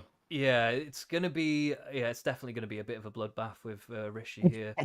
But Keir didn't get off lightly either, though. They were pretty hard on him. So if Keir got it rough, imagine. Yeah, I know. Yeah, exactly. Because when it comes to the Tories, they've actually got some shit to answer for. Like with Labour, it's like, what are you gonna do? And it's kind of a privileged position that's to much be able better to than say that. What have you done? Yeah, exactly. Yeah. So I think. Yeah, I would be worried because they said before coming into this, because I saw a little bit of the. God, and the D-Day shit as well. Yeah, go on.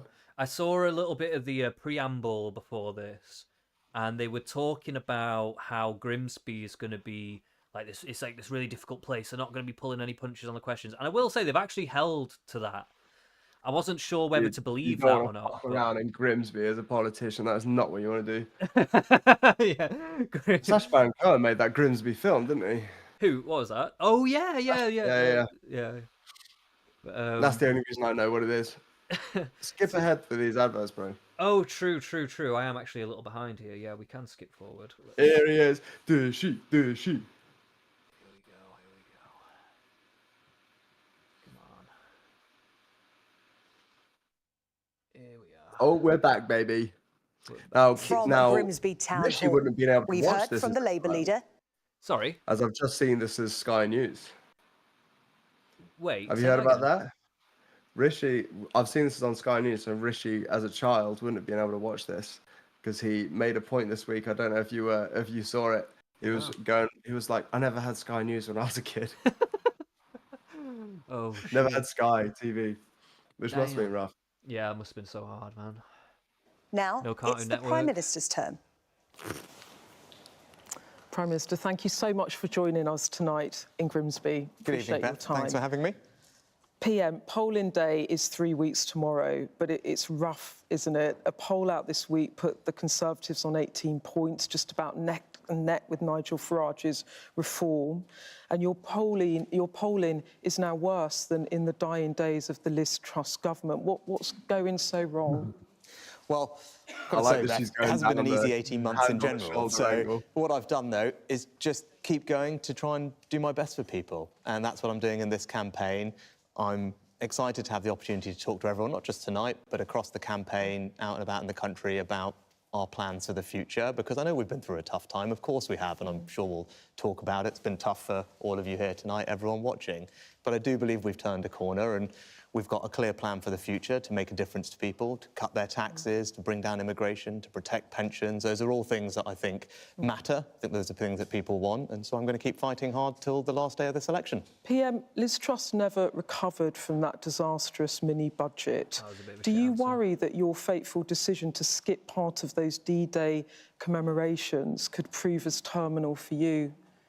Well, the last thing that I wanted to do was cause anyone, and particularly our veterans community, any hurt or upset. It was a mistake, and that's why I apologised unreservedly. Well, if that's the for last thing you that. wanted to do, why would you do it then? I'm deeply sad to have caused people hurt and upset by that. Man. I was privileged to participate in all the commemoration events that I did, to speak to many veterans, to thank them in person for what they did, but also make sure I had that shit to be doing. I can demonstrate to them how committed I am to making this the best country in the world to be a veteran through all the things that we are doing in government. And when you realised the mistake and you apologised, how were you feeling?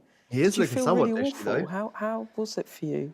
Yeah, I was looking incredibly pretty sad to clean-cut have today, caused but- people hurt and upset. That was actually the last thing that I wanted to do. And looks like he's as got I a said, slit I in hope his people eyebrow. can find it in their hearts to Yeah, forgive me. he's got that when little, I realised I made a mistake, got a I little grey apologised. streak. I've asked for forgiveness, and also I have been speaking to veterans about the things that we are doing to make sure this is a good country for them after they've served, because we owe them an enormous debt of gratitude, and that's why I've made sure it's a priority to have a minister around the cabinet table to support them and focus on the things that matter to them. I will say, just out of the gate here, not a lot of this I'm just a bit like whatever. You know what I mean? Like, I'm not really feeling very convinced. I'm also getting a little bit of a sense, I don't know if you're feeling this, but I'm getting a little bit of a sense that he knows they're going to lose and he kind of wants to lose. Yeah, I don't think you. I think he was quoted saying he doesn't want to be a wartime prime minister.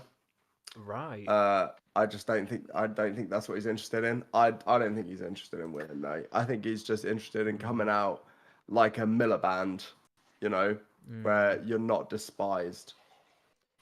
Yeah, maybe. It seems like they just want to quietly lose this. Oh, we gave it a good shot, guys. We're gonna step back for a while now and let you know.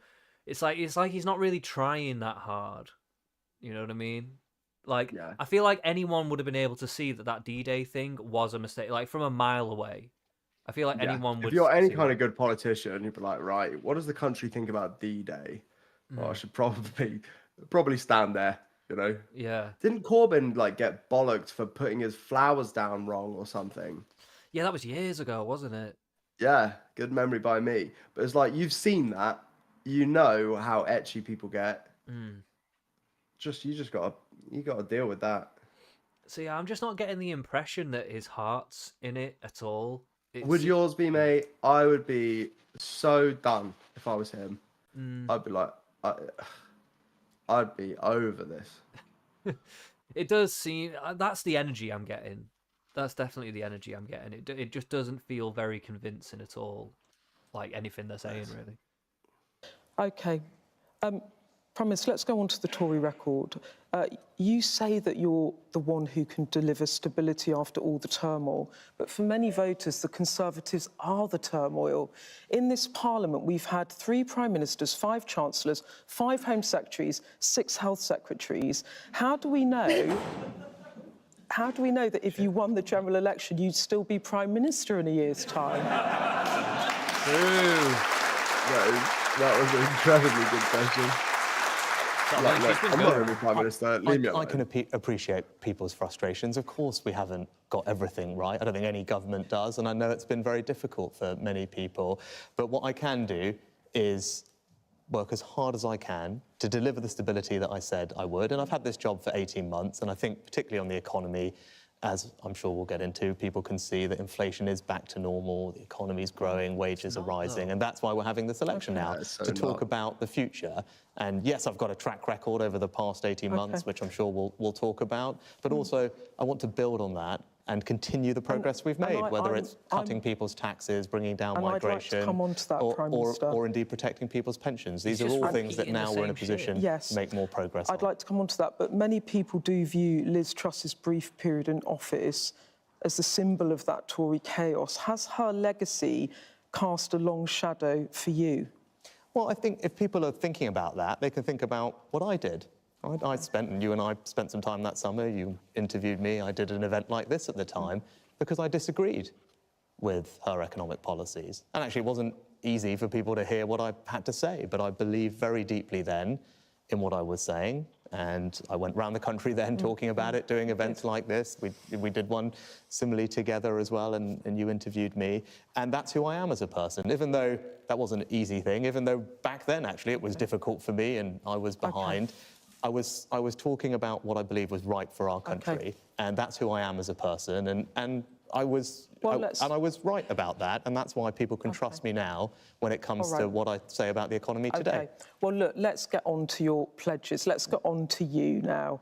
In January 2023, you made the British people 5 promises. You said, no tricks, no ambiguity. We're either delivering for you or we're not. So I ask you to judge us on the effort we put in and the results we achieved. 5 promises. Let's talk about the promises. Promises 1 and 2, halving inflation, growing the economy. You've done that. Well, the most important priority was the first one, because when I got this job, inflation was at 11%. And I think everyone knows the last few years have been difficult, the impact that was having on all your bills. Every week you were seeing the impact in your shop, and that's why my priority was to bring down inflation, so to ease that burden. And it wasn't a given. And it was 11%. Now it's back to normal, ahead of our competitors, which is the result of a lot of hard work. So let's just go through the pledges, because... I hear the audience say fucking happy. They're jumping in, they're heckling. Yes, inflation is, of course. I know things are not easy. Of course I know that. They've been difficult for a while for all sorts of reasons. But what I was absolutely set about doing was making things that little bit easier. Well, look, that's why inflation was a priority. How? Was it precisely because the bills were continuing to go up that we needed to bring inflation down, and I'm pleased that we're able to do that. Halving inflation, economy growing, tick, tick. Promise number 3, reducing national debt. It's gone up since you made the pledge, hasn't it? It has. Yes, but it was always meant to come down over time. And that was always the time. I know, but what was it when you made the pledge? But we measure our debt according to an independent body measures our debt. But it's higher now than it was when you made the pledge, right? It's high. It was always forecast to be high. Let me be clear, Beth. I was never saying it would come down overnight. I was very clear at the time. You made the pledge in January 2023. And when I made the pledge... And you're going into an election. I'm just making the point that you failed on that pledge as you go to the polls. No, because when I made the pledge, I was very clear that we measure our debt reduction according to an independent body. No tricks, no ambiguity. No tricks, no ambiguity. None at all. Right? We have an independent... laughing at him, man. I'm happy... I'm happy to explain. So we measure our debt reduction independently. It's actually not me that does it. It's an independent body called the OBR. We set out the fiscal rules to bring debt down over 5 years, and that's how they measure it. And they have confirmed to every budget, and you can go and look at it online, that we are meeting those fiscal rules. And when I made the announcement, I think you were there at the press conference when I did, I actually was asked the question, and I explained then, they said, how are you measuring this? And I said, we're measuring it according to the independent body, which will adjudicate... He's got to be sweating here, because, like, I will say... I'm not getting that energy. I'm getting, actually, some pretty based Giga Chad energy from right now. You're getting based Giga Chad energy from it? Yeah, I am. He's getting rinsed. He's getting heckled.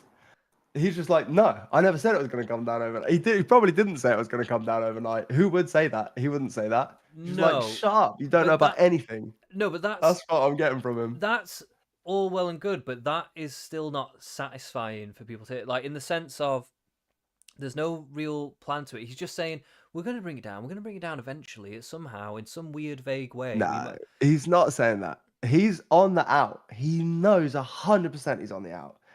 I think he's just saying, hey, No, I never said that, okay? I did not say that I was going to bring the debt down right away. And Labour's not going to bring the debt down anyway. No one's bringing the debt down. The debt is imaginary. Don't even ask me about the debt. Mm. That's the vibe here. Yeah, I guess I'm so. appreciating it. I'd be literally sweating. You'd see my hand shaking. He's just there, just like, fuck you, and fuck all of you. And I like it. Fair enough. I'm definitely on the opposite end of the spectrum here. I'm finding it quite slippery personally. But not I can see what you're saying, but I just find it to not be satisfying. So I'm kind of with the audience on this one. It's kind of laughable. Like he's got no real excuses or like anything tangible to say. Yeah, I know that. Of course he doesn't. What's he got? So you got to ask, think when you're thinking about, is this a good answer? Think about what he could say. Think about the cards in his hand. Mm. And then what's he going to do? Make a load of promises. He'll be fucking thrown out. He could say, oh, we're going to bring. All he's got is, nah, I never said that. Yeah. That's it. Yeah, I suppose so. I suppose it's the only avenue he's really got, isn't it? Our rules, and we've met all those crack rules, on. but that's really important to Let's me. crack on. But no, just Cutting before NHS waiting lists, that's pledge 4. When you made the promise, the list was at 7.21 million. It's now at 7.54 million cases. It's gone up. Yes, it That's has. not good. Yes, I'm very Yeah. glad we made as much progress on cutting waiting lists as I would have liked, and that was something that I was keen to do, and it has proved more difficult, and it's been proved more difficult for a number of reasons. a great Obviously, response. recovering It from was the actually pandemic hard. is not easy, but we are now making progress. Okay. And actually, the number that you gave Right. is just This over guy's earning all of my respect. And like, Yeah, no, that has gone up.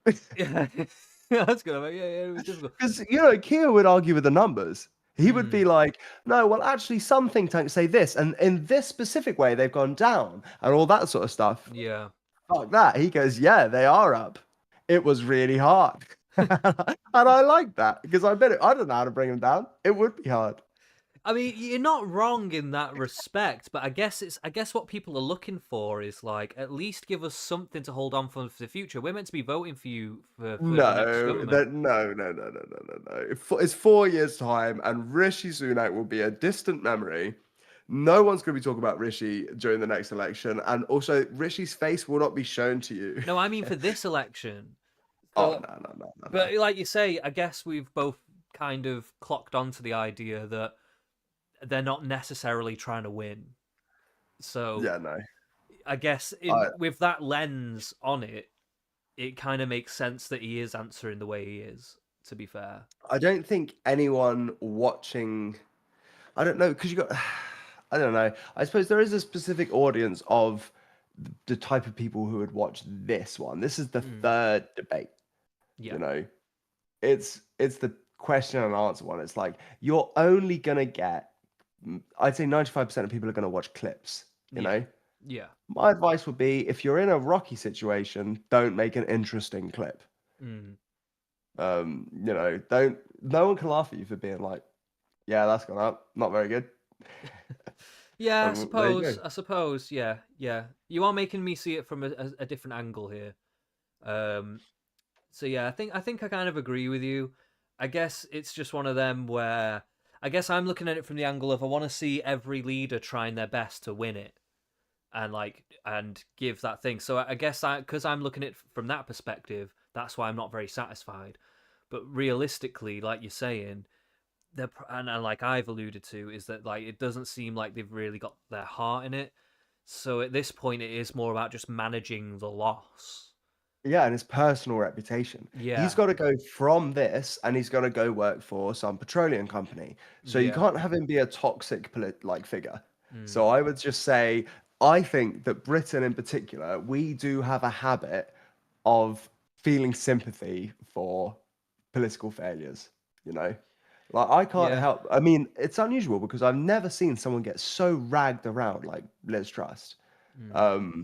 She got absolutely destroyed, and I didn't even read that mini budget or understand it. If I did read it, probably, but she's the only political figure where even I think before that was probably Gordon Brown who got truly slandered. Well, not slandered, but He got despised. And then, we don't go on to hate people, I don't think. I think it's like, come on, yeah, that was hard. Rough time. I wouldn't have wanted that. Like, the country is passionate in their hatred whilst it's happening. And then afterwards, I think we're like, yeah, don't worry, mate. On to the next one. We're hating them now. That was your moment. Yeah, I think you could be right on that. Yeah. 200,000 lower than it was a few months ago, because now... It's gone up from when you made the pledge. Yes, it has. It has. Yeah. I'm being very clear about that. But now it's coming down. Okay. Because we are now, the plans are working. Probably, honestly, if Keir is going to be slippery, if that's the complaint about Keir, is that he's slippery and he gives good politicians answers and that sort of thing, it's what I alluded to earlier.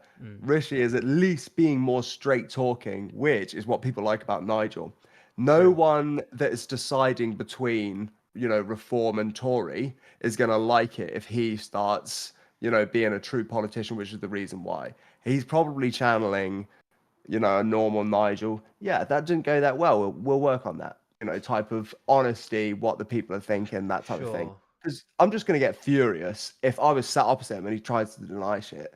I'd be like, what the that makes me hate him. I can't hate him if he's just coming clean. True. Yeah. I think I agree with that. Yeah. I think there's definitely an optics game being played, and I suppose in a certain respect you're right in that he is playing it the right way for what he needs at this moment. So yeah. No, I think you're right. Actually, Let's go to the fifth pledge. Well, I think you had a question earlier from, I think there was a junior doctor here, and I think everyone knows the impact the industrial action has had. That's why we haven't made as much. It's the doctor's fault. They're ready to fucking lynch him. Let's not dwell on this, but PM, the point is that when you made the pledge, there were several NHS industrial disputes happening at the time. Ambulance workers were on strikes, nurses had announced strikes, junior doctors were balloting, and you still made the pledge, and the numbers are up. Let's move on. But having resolved all of the industrial action except the junior doctors, what you're now seeing is that the numbers are coming down. And we are making progress. Junior doctors. I might have not done brilliantly at maths at school, but I know... Sorry, what were you saying? You don't want to say shit. As soon as you even gesture towards something, everyone's going to start going at you. This is not about the audience at home. For Keir, this is about winning over the audience at home. This is all about keeping the audience tame that is literally right there in front of it. Yeah. Because it doesn't matter what the people at home are thinking if they're just watching him be shouted at. And this is unheard of, really, in all of politics. I've never seen an open, like they're there ready to heckle, and it's several people to the point where like no one's even embarrassed anymore. Yeah. I haven't seen that before. So yeah, he's me got either. Actually, I've not seen people this ready to just jump down his throat and subvert the whole thing. Wild. Like they're not even ready for it. I don't think these moderators and stuff thought this was going to happen. No, they hand select these people. Like this is British politics, where it's like someone's given a microphone. It's like, I was once a student and I had to eat rotten bread for 8 weeks. How will you help the poor? And then, that's how we do it. We don't have heckle politics. Hold on, I'm going to go grab a beer. Then I'm desperate to see what he's saying. Yeah. I will just add to, I don't know if you can hear me. You can't hear me. I can. Oh, you can hear me. One thing I'll say as well, I don't know if this audience is as hand-selected as the last few have been as well. Well, however hand-selected they are, they're still from Grimsby, brother. Yeah, I know, innit? Yeah. They're ready to go. A sample of savages. But like but yeah, like you say though, it is just very surprising because Keir did get a heckle right near the end of his interview. They were just getting warmed up. And he got one heckle. They were doing their Grimsby rituals. All right, 1 second.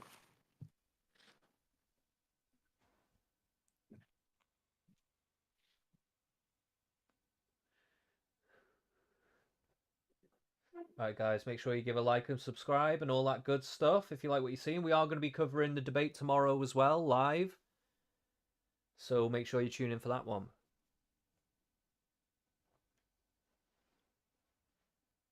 Let's rock and roll. Okay, and I just wanted to say one last thing, though, is like... But yeah, I just don't think they were prepared for this. And yeah, like, it's just very interesting to see the kind of discontent that people have had for the past 14 years kind of manifesting in this audience right now. It's like it's very Very interesting. At 7.2, 1 million, 7.5, it's going up. Let's move on. Let's move on, PM. Your fifth promise change was the stopping the stream small title boats. to Crowd Boat Goes crossings are Feral. going up, aren't they? Yes, they were might, down you know. last year by a third. They're down over the last 12 months by a little less than that. This year, there's what we've seen is one particular country, Vietnam, accounting for the majority of the increase. Actually, the plans that we've put in place last year show that it is possible to make a difference to this problem, which, by the way, before I got this job, everybody said was impossible.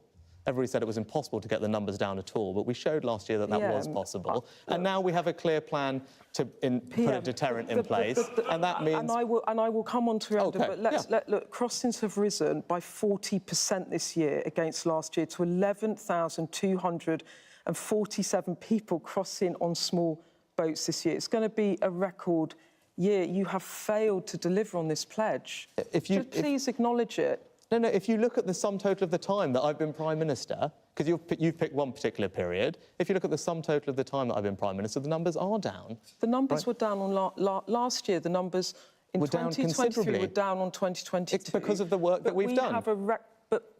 Well, it's a record year this year. They've gone up by 40%. But if you look at in the first because 6 months these things are cyclical, because what you've seen is one new country, Vietnam, accounting for a lot of the new arrivals. All right. And just as we dealt with Albania, OK, let's go back to bases. You said you were stopping small boats. Boat crossings are going up this year. Let's talk about Rwanda. You acknowledge that, don't you? OK, let's move on. You will get the flights off the ground in July. You promised that. Yes. Flights off the ground, no if, no buts. How many flights and how many people are you going to send over the summer? Well, what we've done is already started detaining people. Airfields on standby, planes are booked. The date for the first flight is out on the 24th, I think it is, of July. We haven't given more details beyond that to not compromise the operational security, but there will be a regular rhythm of flights, not just one. And the important point here is this is about establishing a deterrent, because I believe that if people come here illegally, they shouldn't be able to stay. We need to have somewhere safe to remove them, and that's how we will stop the boats. And that's what Rwanda is about. Can I just ask you one thing? If you were so confident about getting these flights off in July, that this was the apex, really, of stopping the boats, why did you call an election before voters could actually see it was happening? Good question. Because an election is an important moment for our country, and my priority when I got this job was to restore economic stability. And we talked about bringing inflation down and getting the economy growing, and then being in a position, as we are now, to cut people's taxes. And for me, with that economic foundation established, it was the right moment to have an election to then discuss the future of our country. And this election is about the future. And you're right, on migration, there is a choice at this election, and elections have consequences. I've got a plan about what I want to do. And I'm going to come on to that. Keir Starmer doesn't agree with that plan. Let's come on to that. Can't tell you what he would do with illegal migrants. And that's a choice for everyone here and everyone watching. If you want to stop the boats, there's a choice of how you think that needs to be dealt with, and I'm the one that's got an answer for you. And I would like to talk to you about a bigger issue that people are concerned about, which is legal migration. For many years, people were frustrated that immigration kept going up. It was the #1 reason for voters in the run-up to the EU referendum, one of the main reasons for Brexit. That's right, isn't it? Immigration is too high. No, one of the reasons people voted for Brexit was to take back control of our borders, right? Yeah? Yes. Yeah? OK. Yes, OK. Well, let's just go and look at the record. Because what was the total net migration figure into the UK in the past 3 years? You'll have it there, so... But the audience, do you want me to tell them? Because they... I don't have the numbers off my head for the past 3 years. It's 1.9 million people in the last 3 years. What was the total net migration figure in the last 3 years running up to the 2016 referendum when we had freedom of movement? Do you know it? I don't have it offhand. It was 836,000 people. That is such a massive And I'm increase. sure many people in this room would have voted for Brexit. 70% of people in Grimsby voted for Brexit.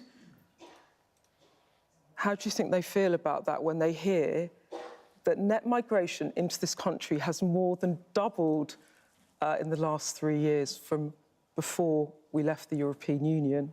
Yeah, I'm sure I mean, people... It's too high.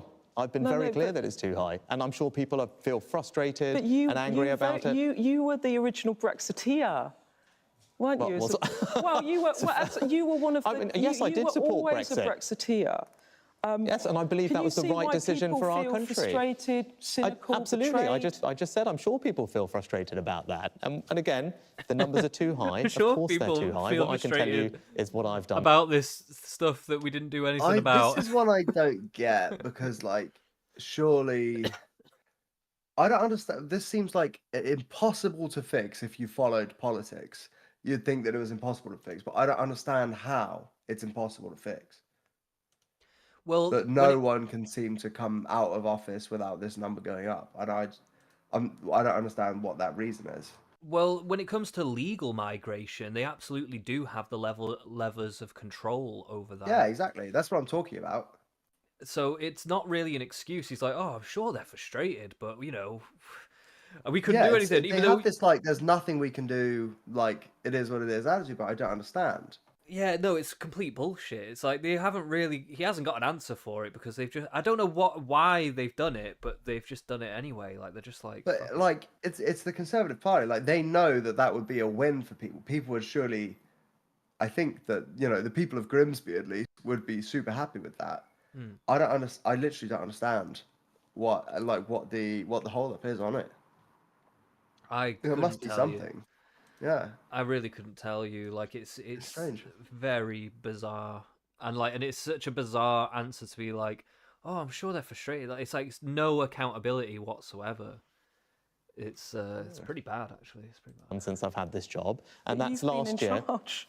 Yes, and the been in numbers are too charge. high. I'm not making any bones about that. The numbers are too high, Beth. But what I can tell you is, what I've done in the time I've had this job is already start to bring them down because we've taken action to change things. So last year, the numbers were down by 10% already. And this year, the number of visas that we've issued is down by around a quarter. And the forecasts show that we're on track to halve net migration in just over a year's time.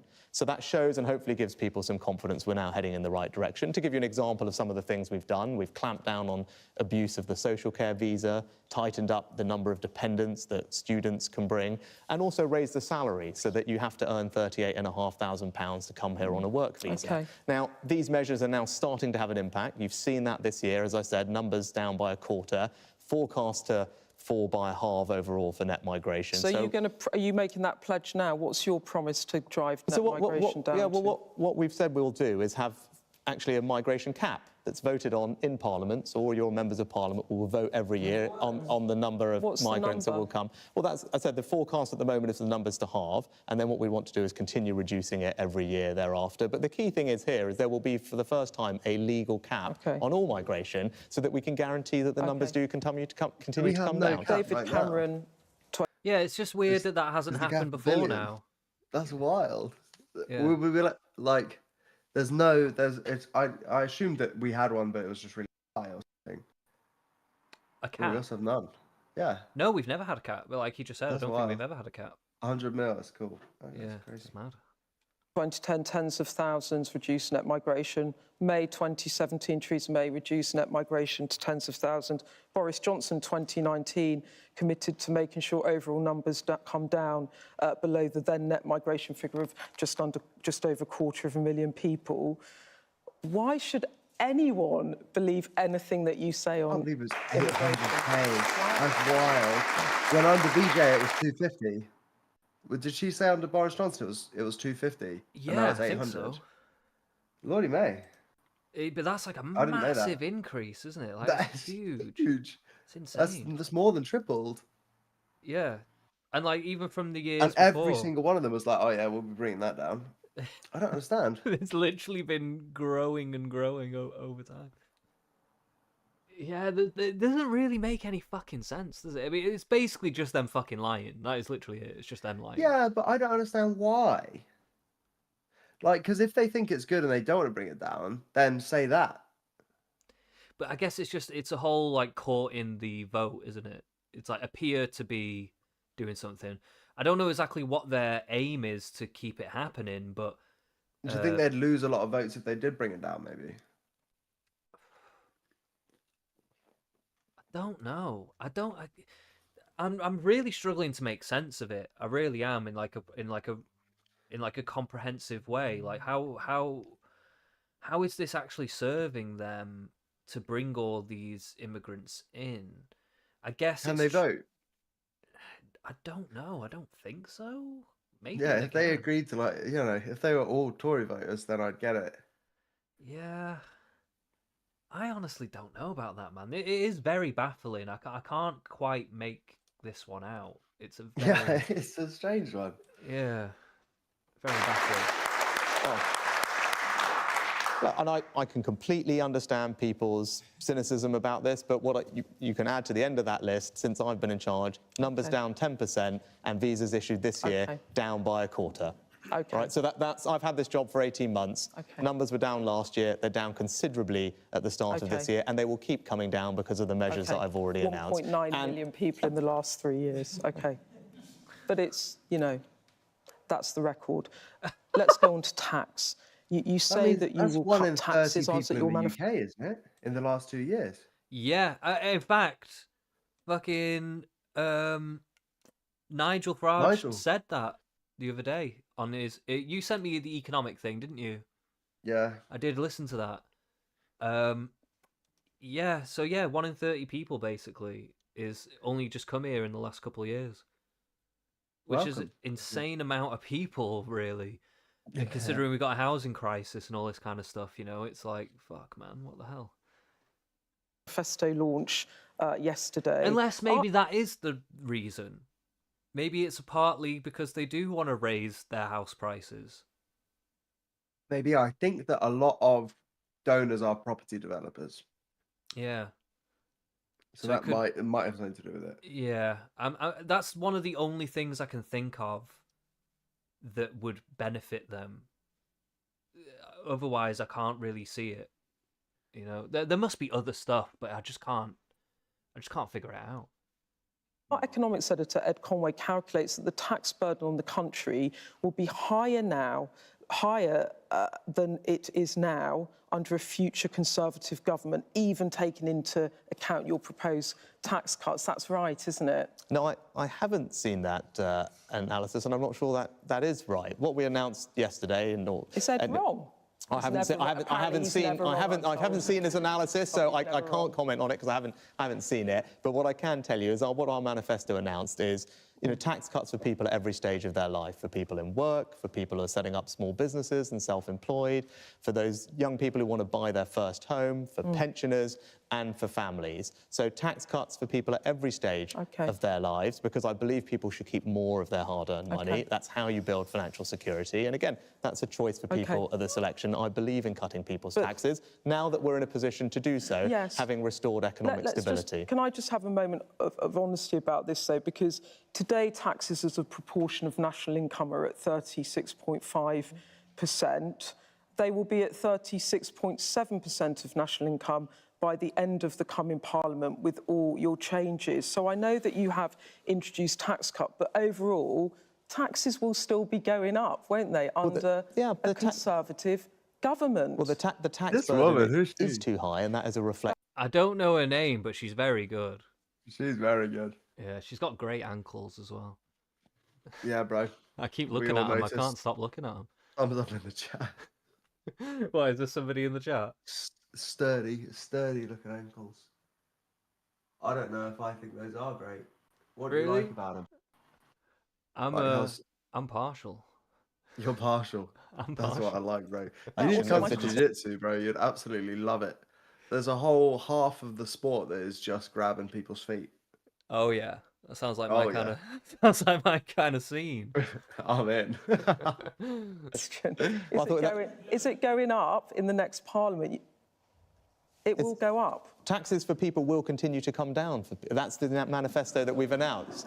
I haven't seen Ed's analysis. It's very hard for me to comment on it there. But what I can tell you is that the tax cuts that we've announced reduce the tax burden by about 1 percentage point that the of hecklers are not GDP even a being year. told to stop. They're actually moving the microphones. So again, I haven't seen his numbers. I can tell you mine. So you're saying so hang on, just to be clear, you're saying that taxes as a proportion of national income will come down at the end of the next Parliament under a Conservative government? The tax cuts that we announced yesterday It's just at the a yes or manifesto, no. but I don't have a forecast for the economy in 5 years' time. But what I can tell you is stamp duty for first-time buyers abolished. National insurance for self-employed abolished. Further cuts for national insurance. The triple lock plus to cut taxes for pensioners. No, but these are the practical tax cuts that will be delivered, and they'll impact everyone in a slightly different way. But the choice at this election is clear because I want to keep cutting people's taxes. Go on, what was that? Yep. Okay. All right. She knows people like her. Yeah, she's like I said, even with Keir as well, she was very pointed. She got Riz. Yeah, she's just very, very good. Like she's been the best so far. Like at just delivering like really hard questions, really getting those answers out of them, and then if they're not given a good answer, just fucking moving them along. Yeah. Yeah, she's been very, very good. And look, you did mention the tax burden. Actually, I can have a second to address that. Of course it's high, but that's because I had to take decisions that were difficult as Chancellor after providing the support that we did during the pandemic for the NHS, for furlough, but also for energy bills. And the reasonable thing to do, the right thing to do for the country is to make sure that we secure our future and pay that back. And that requires difficult decisions. Isn't the truth that your problem is broken promises, and it's deeper than the last couple of years? It's Brexit too. It's migration. This woman should run for PM. Sorry? This woman should run for PM. Yeah, man, I would vote for her. Yeah. She's a legend.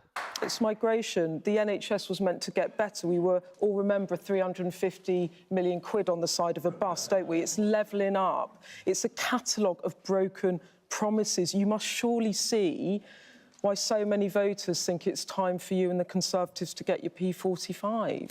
Well, I can absolutely.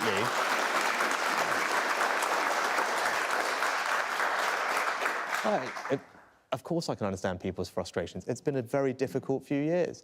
We've been through 2 once-in-a-century shocks, which have had an enormous impact on everyone, on public services, on people's standard of living. Of course it has. When energy bills double, when inflation goes up to 11%, when a pandemic shuts down our economy, with all the impact on everyone's livelihoods, of course that's taken its toll. True. But this election now is about the future, and I do believe that we've turned a corner. And when I appreciate that people want to see positive change. And my only point would be that you don't get any change unless you've got a plan and you're prepared to do bold things. And that's what our manifesto sets out, a way to do that. Let me just ask you, we'll come to you in a moment. I've got running out of time. Now, I just want to ask you one more thing. You were once popular. You were Dishy Rishi. Oh! Can you tell our audience something about you that might make them like you a bit more again? That's a clip. Well, actually, funnily enough, people seem to think I have a very kind of healthy lifestyle and I go to the gym and this is a session about my fasting. But I actually have an appalling diet because I eat an enormous amount of sugar and I'm very unhealthy in that regard, which I was talking to someone today about. They were completely shocked. I'm not sure that's not really something that someone needs to like me more. What, is he on the toxic licks? The sour licks? Yeah. Is that what he's on? I eat an enormous amount of sugar.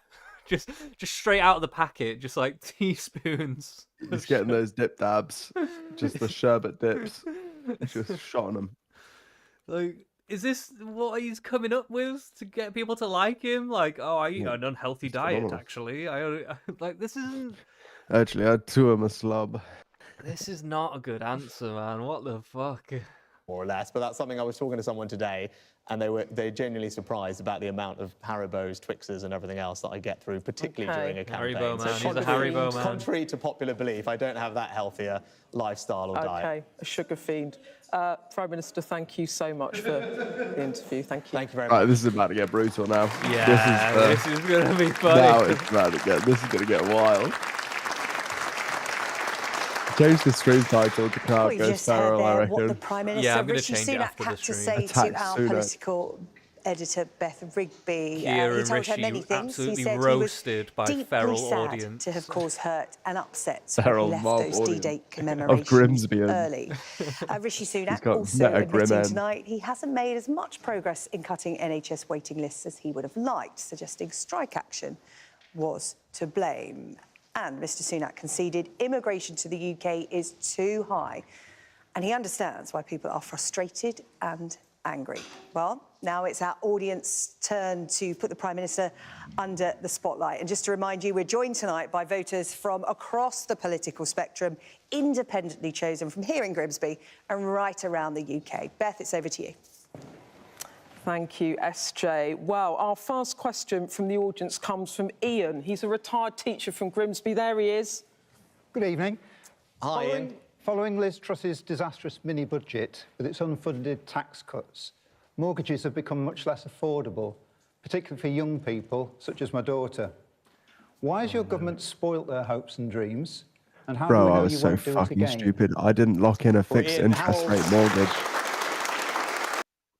The interest on my mortgage has gone up from like 300 quid to like 768 quid. Fucking hell. I know, bro. I'm absolutely done. I should have just got a fixed. It was such good interest rates at the time. That's insane. Now I'm on wild shit.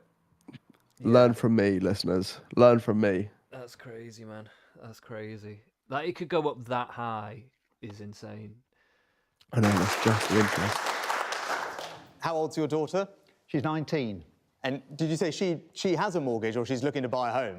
She was kind of hoping to buy a home until you put the mortgage rates up and you failed to meet your housing targets, and she's struggling to find a property that she can afford. At 19? I want everyone to be able to own their own. Yeah, That's no, it impressive seems a little, anyway. That seems a little premature, but Yeah. Like, sorry, mate. We aren't that. You wrong generation, bro. You're not buying a house for 27 grand after working in a fucking ice cream van for a year. Those days are gone. 19. What's she best gonna of luck, do? bro. Fucking pay for it on a paper round? Like what? Exactly. Own home. It's a really magical thing when you can, whether your daughter and everyone else. And the best way for us to do that is to get interest rates down again in the first instance, and that's why I made a priority to bring inflation down, because that's how we will enable the Bank of England to then start cutting interest rates. And as you can see, inflation is down from 11% back to normal, so hopefully we're on the right path then, and you will see that reflected in mortgage rates. But actually in our manifesto, there were a couple of things that will help your daughter, and hopefully you can tell her about them, and hopefully she's watching. One of them was stamp duty. So what I will do if we're re-elected is to abolish stamp duty for first-time buyers, like your daughter, buying homes up to £425,000. And To be honest, Mr Sunak, I don't think she was thinking of buying a house that expensive. No, it's up to, for everyone, up to that amount. So that's a tax cut that's worth thousands of pounds of deposit that she otherwise wouldn't need to save for. And alongside that, we will also reintroduce a new version of Help to Buy, which allows her to buy a home with just a 5% deposit, because when I talk to people like your daughter, what they say to me is, actually, I will be able to probably just about afford the mortgage, but what's tricky is the time it takes to save up for a deposit. And we That's saw a with the fact. previous version of Help to Yeah. Buy that it makes a big difference. That's probably one of the only good things I've heard from them so far. Yeah, and I tell you what, I've got Help to Buy ISA, and that thing is legit. If you save up £4,000, they'll give you the fifth £1,000 Yeah. every year. That's Yeah, good. I think- Another piece of advice for you listeners. I Get don't it know done. if that's still in play or not, but I remember that being a thing back in the day. And Oh fuck! I haven't checked on any of my money. I'm really hoping that's still a thing, or else where is it? no, I'm assuming that if it was done at the time, it's still in effect. I just don't know if they're still doing that as a policy. Yeah, maybe. So I'm not so sure about that. But I think even my sister and her fiance did something like that. So it must still be kind of around. But like you said, they're bringing in a new version of it. So I don't know. But It yeah, is low key promoting the family, because unless you find a good person for you and start thinking about getting married, well, fuck you. You're with your parents for the rest of your life then. I've never seen someone do it as a single individual. yeah, it's going to be much more difficult just overall. because it saves a young couple or a young person years in having to save up for that deposit, because the Help to Buy loan steps in to plug the gap and saves people an enormous amount of money. So Help to Buy, together with a stamp duty abolition for first-time buyers, essentially, will help young people like your daughter, because I believe in a society where everyone can own their home, and if we're elected, we can cut taxes and build the home, so that's possible. OK. Our next question is from Hamza, who works in the NHS. He's from Hersham. Hamza, there you go. Good evening, Prime Minister. As a proud member of staff in the NHS and a patient, I've seen firsthand the chronic effects of underfunding and staff shortages, especially post-Brexit. Recruitment and retention is very difficult, and staff are continuously burnt out with waiting lists seeming to never end. And I've personally experienced being left on a stretcher for 8 hours in my local A&E department while in pain, just in the corridor. Going forward, how can you convince me that you'll restore our NHS to an institution that we can be proud of? Yeah. Good question. Well, thanks, Hamza, first of all, for what you do and all your colleagues do in our incredible NHS, and I'm very sorry to hear about your experience. I think the first thing to say to you is I come from an NHS family. So, like you, like my parents, they worked in the NHS, and my dad was a GP, my mum was a pharmacist, and they dedicated their lives to helping people.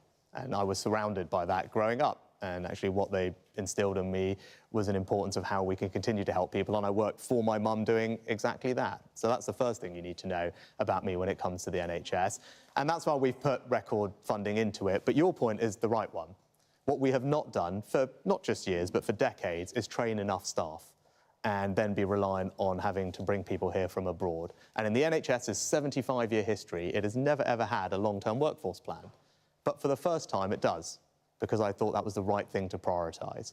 And we announced it together. It was the NHS's plan that the government has fully backed. And I said to them, look, this is the right thing to do, because we need to train more doctors, nurses, dentists, physiotherapists, everything today, so that in years to come, the NHS will have the staff that it needs to ease some of the pressures, reduce reliance on staff from overseas, and make sure it's a fantastic career for everybody. And look, candidly, we're the best one in the world. You know, I won't be here in the 14 years that it takes to train a consultant that we're paying for today.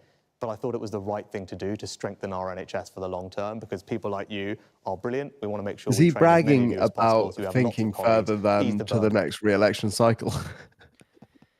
This is the whole problem with our politics. It's like, I'm not going to be here in 14 years to get my pat on the back when those doctors arrive. But like most politicians, therefore I don't give a fuck about them.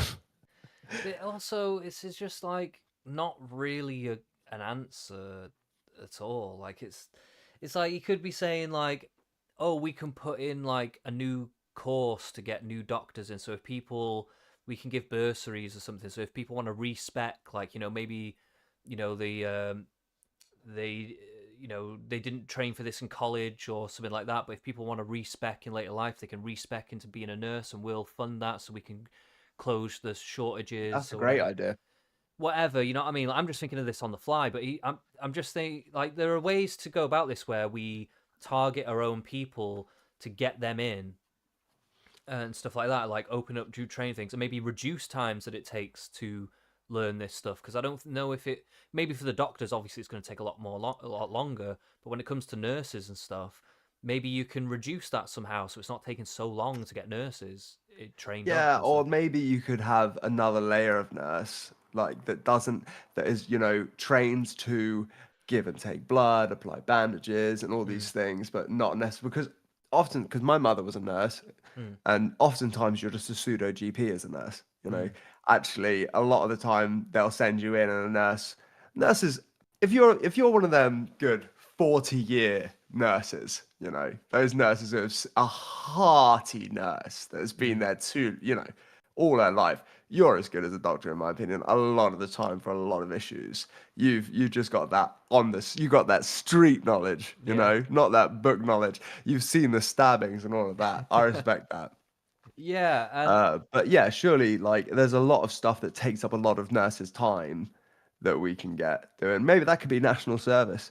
I'd do national service bandage applying or something. yeah, national service. Probably 'cause teach that in an we said afternoon. this before, a national service that covers various sectors of of the nation, including the NHS, would actually be a pretty good idea. But like, and like you say, we could get like low level where they don't need to be trained up quite as far. Exactly And that. You'd be a national. You'd be a volunteer podiatrist overnight. I don't even know what that means. That's a foot doctor. Oh yeah, I'm already one of them. they call me the foot doctor. They do, yeah. I've got a lot of essential oils and stuff, you know. And get everyone the care that they need. But just coming back on that, if you look It just looks away and they're post-Brexit, like, when we lost a huge majority of the staff that we had in our NHS, there wasn't a plan to fill those gaps and led to chronic shortages. Then we had the COVID pandemic, which this country was not prepared for, and I worked through and saw the amount of people that were affected, burnt out. I had a close family member who was going through the COVID pandemic and now is living with long COVID and had to wait weeks to even get on a ventilator. Just on this point, I don't know if they're going to raise this point or not, but the fucking failure of these Nightingale fucking hospitals. Do you remember that? Wait, is he there? Were those the ones we built at the time specifically for that? And they were massive. And they were massive, and they barely got used. Yeah. And it's like they were completely. That was wild. We just turned them into morgues, didn't we? They were like they built them, and they were like, yes, we've done this amazing thing in such a short space And of it time. actually was an amazing thing. In that respect, it was, but then they didn't end up getting like the whole idea. It seemed to me the point was make these hospitals so we can put COVID patients in there, so it takes strain off the main hospitals. Yeah. I thought that was the whole point of it. I But think then- that was the main point of it. Yeah, I'm pretty sure. I would have thought so, but Would've been then sensible. it did not get used for that, and then they just didn't end up. What did it getting get used for? Did they just stay empty? They did get used to some extent, but not to the full capacity that they were meant to be used. I think that was the main problem, was the different population densities. Like, I don't know, I suppose it's quite harsh to start shipping people up and down the country, but then again, if you're on death's door, I wouldn't mind having a, you know, if you got to go to East Anglia or something. But like, what it is. what were they like? You'd have to think like, well, then you'd have to put them in strategic places where there's going to be a lot of people, right?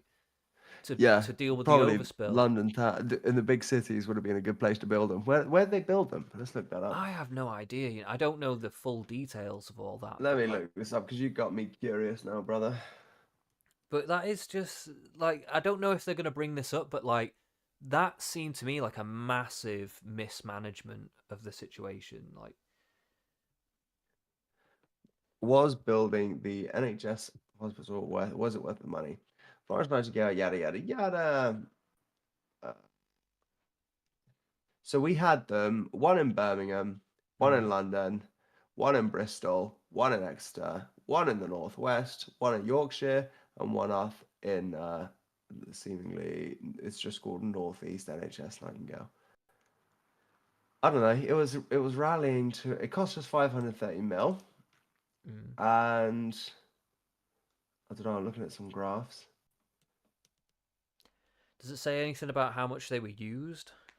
The Northeast and Yorkshire one was not used at all, but by looking at this chart at a glance. Wow.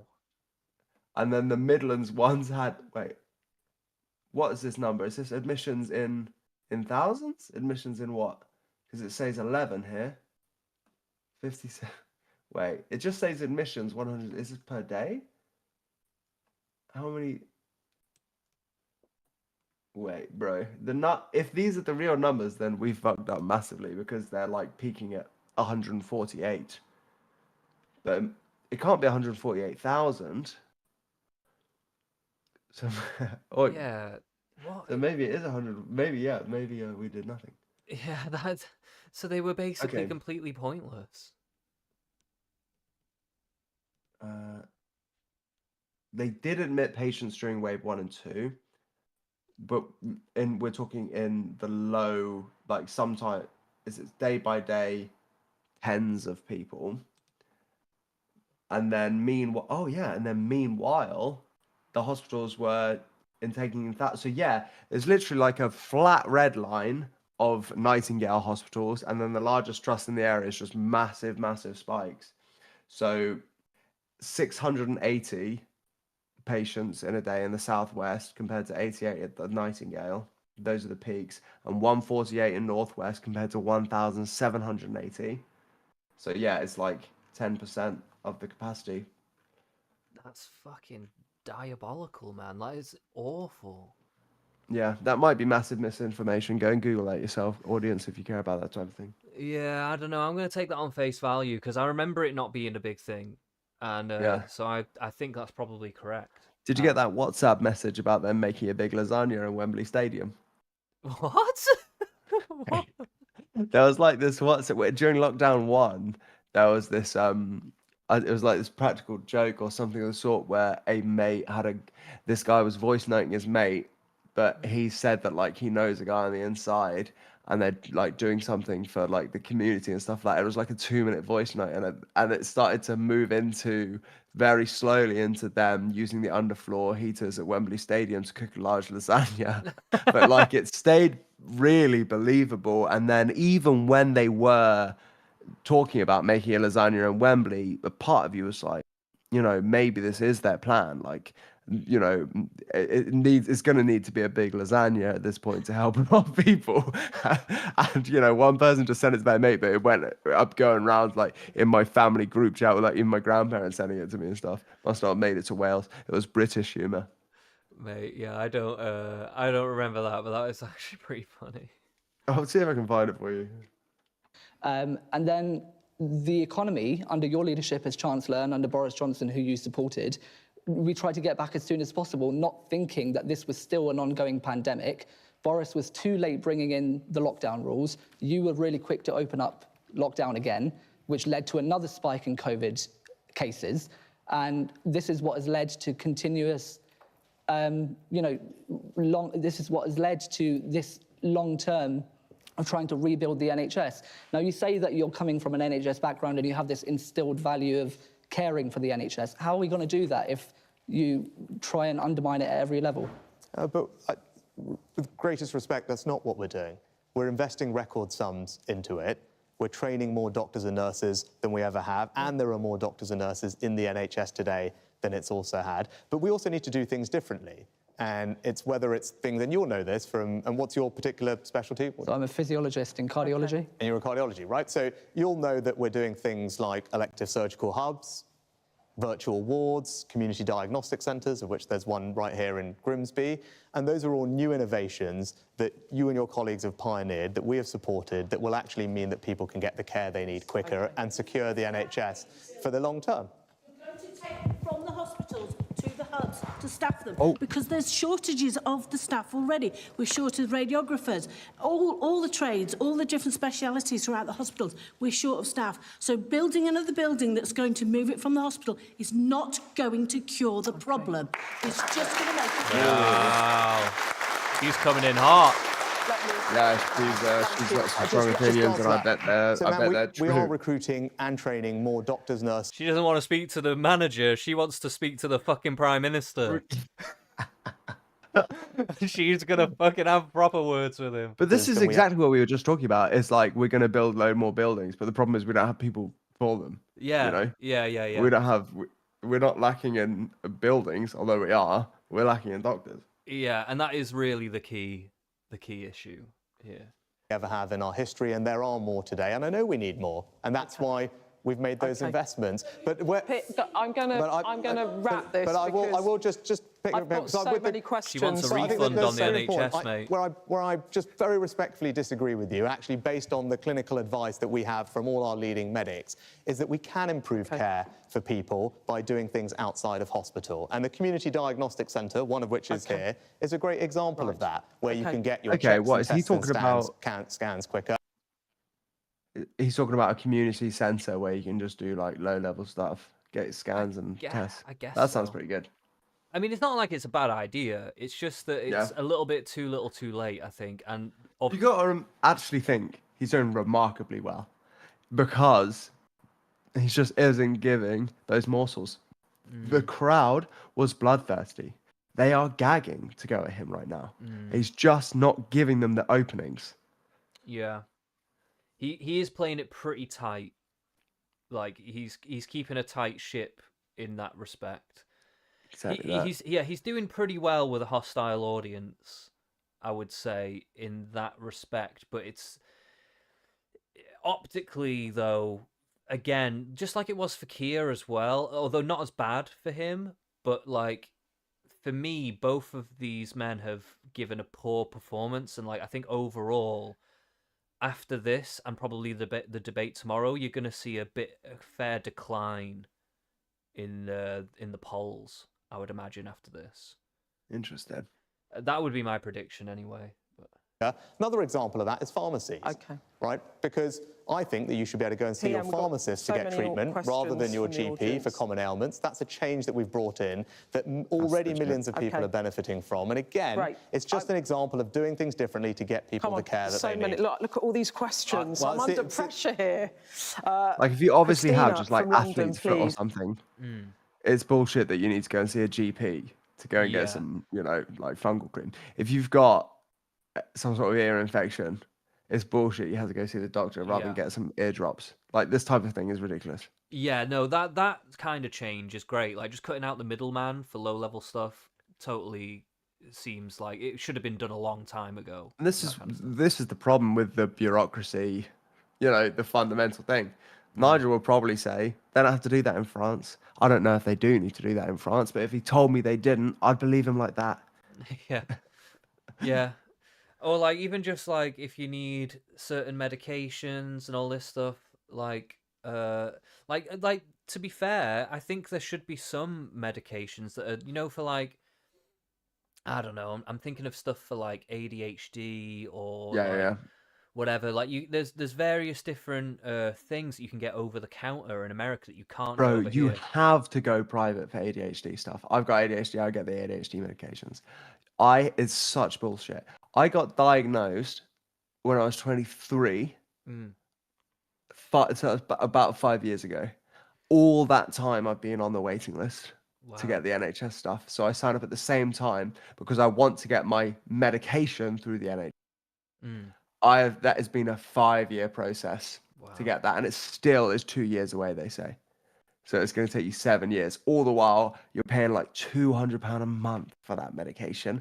And every 6 months, you have to have a 250 quid appointment with the private place that's 10 minutes long with the nurse for them to be like, yeah, okay, we'll give you some more. Yeah. It's wild. It's madness. And like a lot of this stuff, you can just get it over the counter in America. Yeah, I know. That is wild as well. And like capitalism, baby. It's just insane. Like I just don't understand like how we haven't done that ourselves. Yeah, you can get it off like college kids. Yeah. It's like people are just getting this shit off the dark web and stuff at this point. Yeah, that's probably based. Hi. There are people who grow up in communities like mine that are concerned about policing. Statistics show that systemic racism, sexism, and misogyny are still prevalent in UK policing. Do you accept that these issues are in fact systemic? And what are your plans to improve relations and build trust between the police and our communities? Yeah.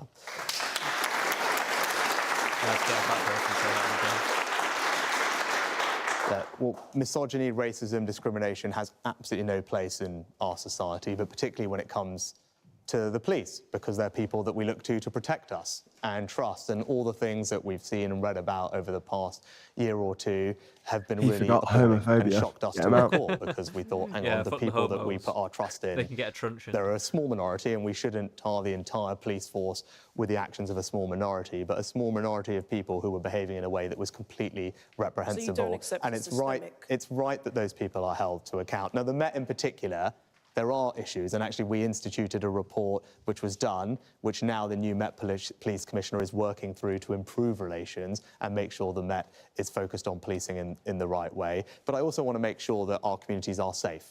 Safe for you, safe for everyone else, safe for my 2 girls to walk around in, which is why we're putting more police officers on the street, giving them the appropriate powers they need, and toughening up sentencing, particularly for the most violent crimes, and focusing especially on violence against women and girls. So that's what we're doing on policing. Significantly. Police numbers today are at a record high, and if we're elected, then we'll put 8,000 more police officers on the street, warranted officers, which one extra one for every neighbourhood, because I think to that lady's point, that neighbourhood policing is really important, and having police officers who know their communities well. And I was out with some not that long ago, where they can build those relations is really What's also important is accepting that it is a systemic issue.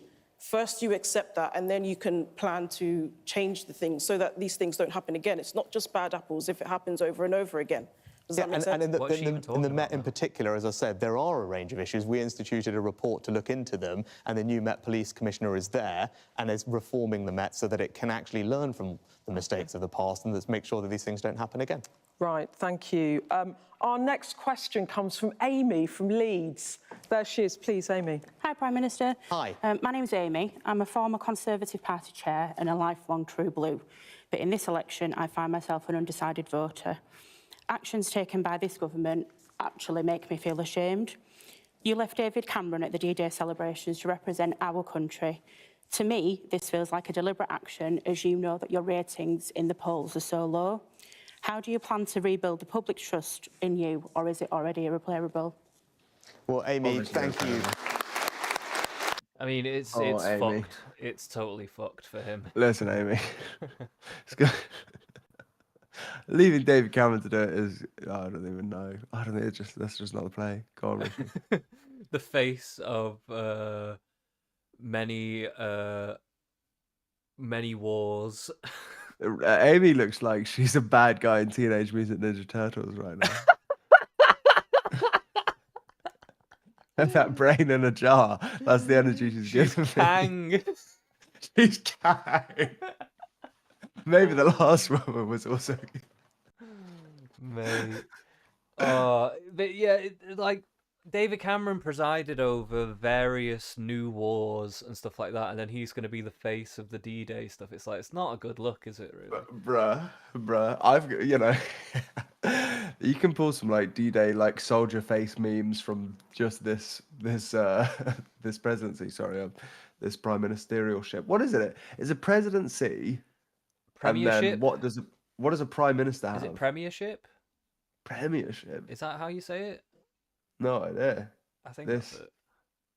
Term. I don't know. Yeah, term. Well, thank you for all your previous volunteering and service to the party. And when it comes to D-Day, as I said, I absolutely did not mean to cause any offence or hurt. That was not my intention. He probably hates D-Day now. He's going to have a bad D-Day every D-Day. He's going to abolish D-Day. And when it comes to trust in my commitment to our veterans community and the pride that I have in what they've done for our country, you know, what I would say to people is you can look at the things that we've done. There is a veterans minister sitting around the cabinet table for the first time with more funding than we've ever had, focused on supporting veterans with their mental health, physical health, employment opportunities, housing, because it's something I care deeply about. But more generally at this election, as you said, you're undecided. This election is about the future and the future that you want for our country.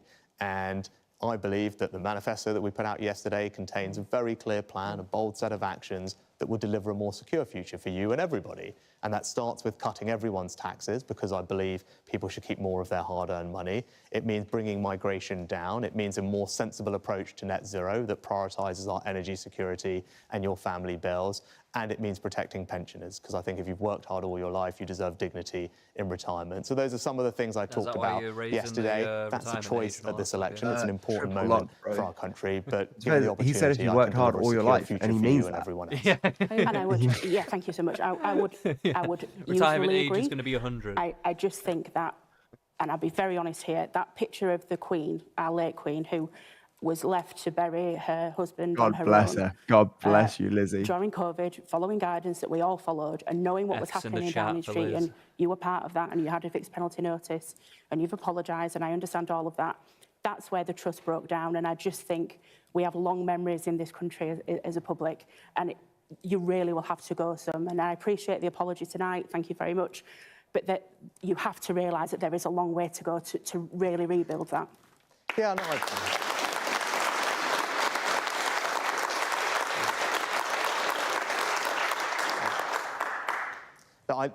those rules were difficult for everyone to follow, and the government should absolutely have gone above and beyond in following them. Yeah, they were difficult for the and fucking I government to deeply follow as regret well, what apparently. happened. I apologise for it at the time, and it was an extraordinarily difficult time for our country, and I know that, and I know that people will remember that, and all I can say is, look, trust takes time to rebuild through actions. That was the most Whether it lizard was people shit what we did I'd during ever COVID been to through. support the NHS, roll out the vaccine, support people's jobs, what I've done over the past 18 months to deliver on restoring economic stability and start making progress on bringing migration down. That's how you earn trust, through your actions, making progress on things that matter to people, and that's Ironically, through his actions, there is no trust.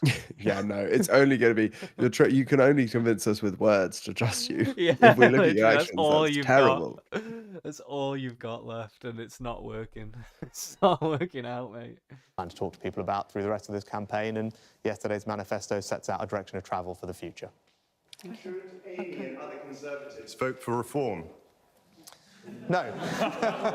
Very not? simply, no. Why not? And the reason for that, and I'm glad you asked the question, right? The reason for that is a vote for reform ultimately is a vote to put Keir Starmer into number 10. So if you're someone who cares about cutting taxes, if you're someone who cares about cutting taxes, protecting pensions, a sensible approach to net zero that prioritises security in your bills, or indeed bringing migration down, both illegal migration and stopping the boats, I'm the person that is going to deliver that for you, not Keir Starmer. Keir Starmer doesn't have a plan to tackle illegal migration. You Keir failed. Starmer is not going to cut your taxes. Keir Starmer is going to reverse all the reforms I made to getting us to net zero in a way that saves you money, and that's going to put up everyone's bills. So that's the choice, right? And Keir Starmer is certainly not matching the triple lock plus, which is going to protect pensioners, and instead there's going to be a retirement tax for every pensioner in our There's the only people that are interested is someone who's literally just about to retire or retiring in like 5 years. They're like, please don't fuck with my pension. I've done this. I've been in the game too goddamn long. That's the only voter base they can get now, I think. Yeah, they're really scrambling for like very niche points. And like another thing with the cutting taxes though is that Reform are talking about raising that tax threshold. That's a very tangible tax cut for a lot of people. Like, Yeah, even for I people who- even managed to persuade my communist, lovely woman who I adore. I was like, babe, I did the maths. I was like, we could go on a weekend to Europe like 6 times just on that money. And she was like, not so much of a communist now, are you, love? yeah, exactly. Yeah, like, but this is the thing. Like, even if you earn over 20 grand a year, that's still going to be a huge tax cut for you. She literally earns 20 grand a year. And I'm like, you know how we had to save for so long to go on holiday? Well, you'll get 3 of those just on your pension, just on your paycheck a year. And I'll get 3 as well. And she was like, oh, shit. That's one every 2 months. And then we just live the same. Yeah, so to me, those his tax cuts are very like airy fairy. Don't Yeah. exactly know how that's going to look or what that's going to really do for normal people. Whereas reforms are pretty clear cut of like how they're going to affect you. Like I know exactly how that's going to affect my pay packet. I'm going to be much better off in that situation.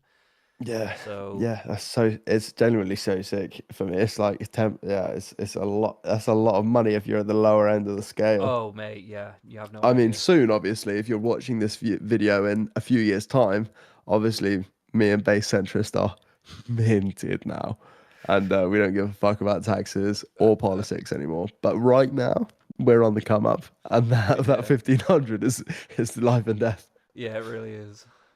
Country. Keir So that's the Starmer. choice So- for you and so- for everyone else thinking about Okay. it on the issues that you care about. Who is more likely to deliver for you? And a vote for anyone who's not a Conservative is just a vote to put Keir Okay. Starmer in number 10. PM, I've got another question. It's from William. Where is he? He's a student from Grimsby. There Oh, he he's is. going to be pissed. Thank you, Prime Take it Minister. away.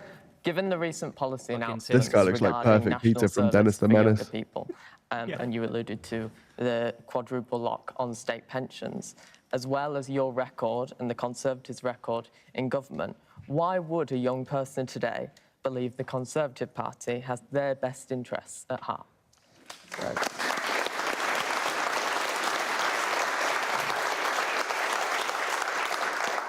So, William, actually on national service, I have 2 young girls. I'm incredibly excited for them to do it because I think it'll be transformative for our country. I really do, because it'll provide skills and opportunities for young people that will set them up for the rest of their lives, foster a culture of service in our society, bring people closer together, and contribute to our long-term resilience and security. And actually, everywhere I've been, people have been really positively talking to me about it, and actually parents, more than anyone else, excited about what it will do for their kids. But more broadly, so that's just one thing, right? A couple of days after that, we announced another big policy where I want to provide opportunities for young people, you and everyone else, which is why we're going to curb the investment into rip-off degrees, which let young people down, and take that money and use it to fund 100,000 high-quality apprenticeships, which actually can provide an enormous opportunity for people. And the answer to the question, I think Ian's first question, wasn't it? Ian, there you are, Ian's daughter, with buying a house. Because when I talk to young people, that's the thing, they want a great job, they want to be able to buy their own home. And what we announced yesterday in the manifesto, a couple of days ago, is going to make a big difference, because it's going to mean that it's much easier for young people to get on the housing ladder and buy their first home. So whether it's an amazing apprenticeship, whether it's national service, whether it's buying your own home, actually what you're seeing are bold ideas that will make a big difference and spread opportunity around. Just say no. Are you going to criminalise them? Are you going to set a generation of young people up with criminal records for just saying no? No, of course not. Of course not. Well, I think he has said that the national service stuff would be, like, voluntary, right? Oh, yeah. So I don't think it's going to be, like, mandatory. But it doesn't really go far. I would prefer it to be somewhat mandatory in some way or another. I guess you don't have to make it hard mandatory, but you can say people of a certain age, of a certain ability, should go into this unless they have some kind of exemption. Yeah, if you got loads of options, and there's some that are just clearly equivalent to saying no, DOS options, Yeah. Then if it's like you got to do some litter picking and you get the time off work or something, then you're all right. Yeah, or even if they do get paid for it or something. But like, yeah, that's the other option. But it be for a certain age bracket, you're not necessarily paying them a full wage, but they get paid something. And also, if it was, you can't be just paying people because 16 years old, what's the minimum wage? Like £7 or something. Oh, it's less than that. I don't know. It might be different in different parts of the country, but I think it's less than that. I don't know how much though. But yeah, friggin'. But it's just not that inspired because a lot of it is £6.40. £6. That's for 21-year-olds. That's for 21, so that's not even below. Bro, that's wild. So you could pay him a little bit of something, but say it's like for between 16 and 18, you've got to pick a sector, you've got to do like 6 months or a year or something like that. And I think that could be good, but it's just not, his version of this is just not very inspired at all. I'd like to clarify that is the apprentice rate, £6.40. It's the same as the 16 to 17-year-old. 18 to 20-year-old goes to £8.60, and the living wage of 21 and older is £11.44. Right. Okay. But yeah, there's a way to. I feel like there's a way to go about this to make it actually sick, but he's just not doing that. It seems like a bit of a slapdash, hastily formulated idea that I'm not sure is really going to go anywhere, to be honest.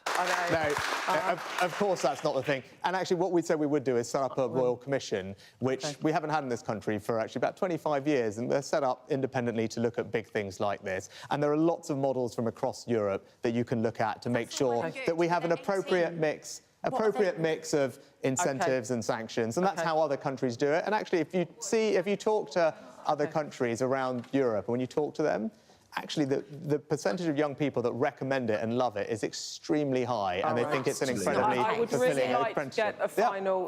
I'd really like to get a final question. William, very quickly, but I've got 2 minutes. The national service policy, it might be popular amongst parents, as you said. The quadruple lock on pensions might be popular amongst parents and older generations, but it's not popular amongst younger people. Why are you moving your party so far away from younger voters when it's the key demographic that will be our future? Very good question. simple answer is I'm that's gonna all go they've to got the last left. question. If you- Oh, To pander can I to. answer the question? Well, I can't get the... Yeah, go on. I Yeah. just... So, I wanted to William, get look, some I think national service is transformational and positive for young people. I think cutting stamp duty and help to buy to get young people their first home is really positive for young people. I think creating more high-quality apprenticeships is really good for young people. And when young people getting into work, getting a tax cut so they can keep more of their hard-earned money is really positive for young people. And actually, I don't view society as an us versus them, because every young person also has a grandparent, and I think they want their grandparents to be looked after when they retire, and that's why I think it's right to do the triple lock plus 2, and I think you agree with that as well. Happy with that? You happy with that, William? Yeah, but I think we can do both at the same time. And we are, and that's the point, we are doing both. We're cutting taxes for young people buying their first home, creating new apprenticeships, and the triple lock plus to protect pensioners who have worked hard all their lives and are grandparents to those young people. We are doing those things. And as I said when I was sitting there, we can cut taxes for people at every stage of their life. That's the type of country I want to build. Too much politics in my lifetime has been based around. I'm afraid we... Do you hate your grandma? Genuinely, they kept us locked down for 2 years based on hey, do you hate your grandma? You'll kill her. And now it's like, bro, now we're triple locking her pension, which is fair. Whatever. Yeah. We are out of time. Prime Minister, thank you so much for joining us here in Grimsby tonight. Thank you. Perfect. Thank you. All right, I guess that's it, I suppose. There you go. Good innings.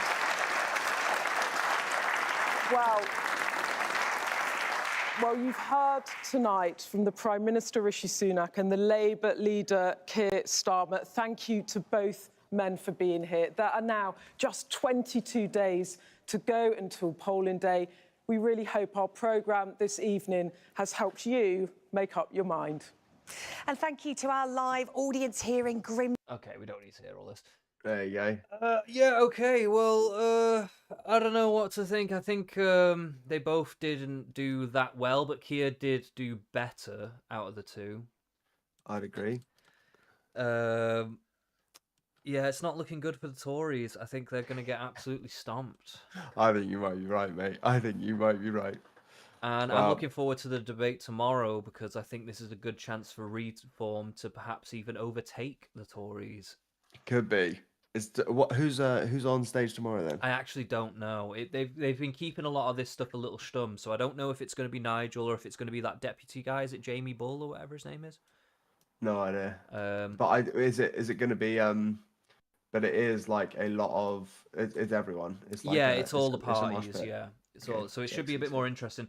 I will say though, for some of the smaller parties, especially for Reform, they do start needing to like kind of actually turn it into a little bit more of a circus, I guess.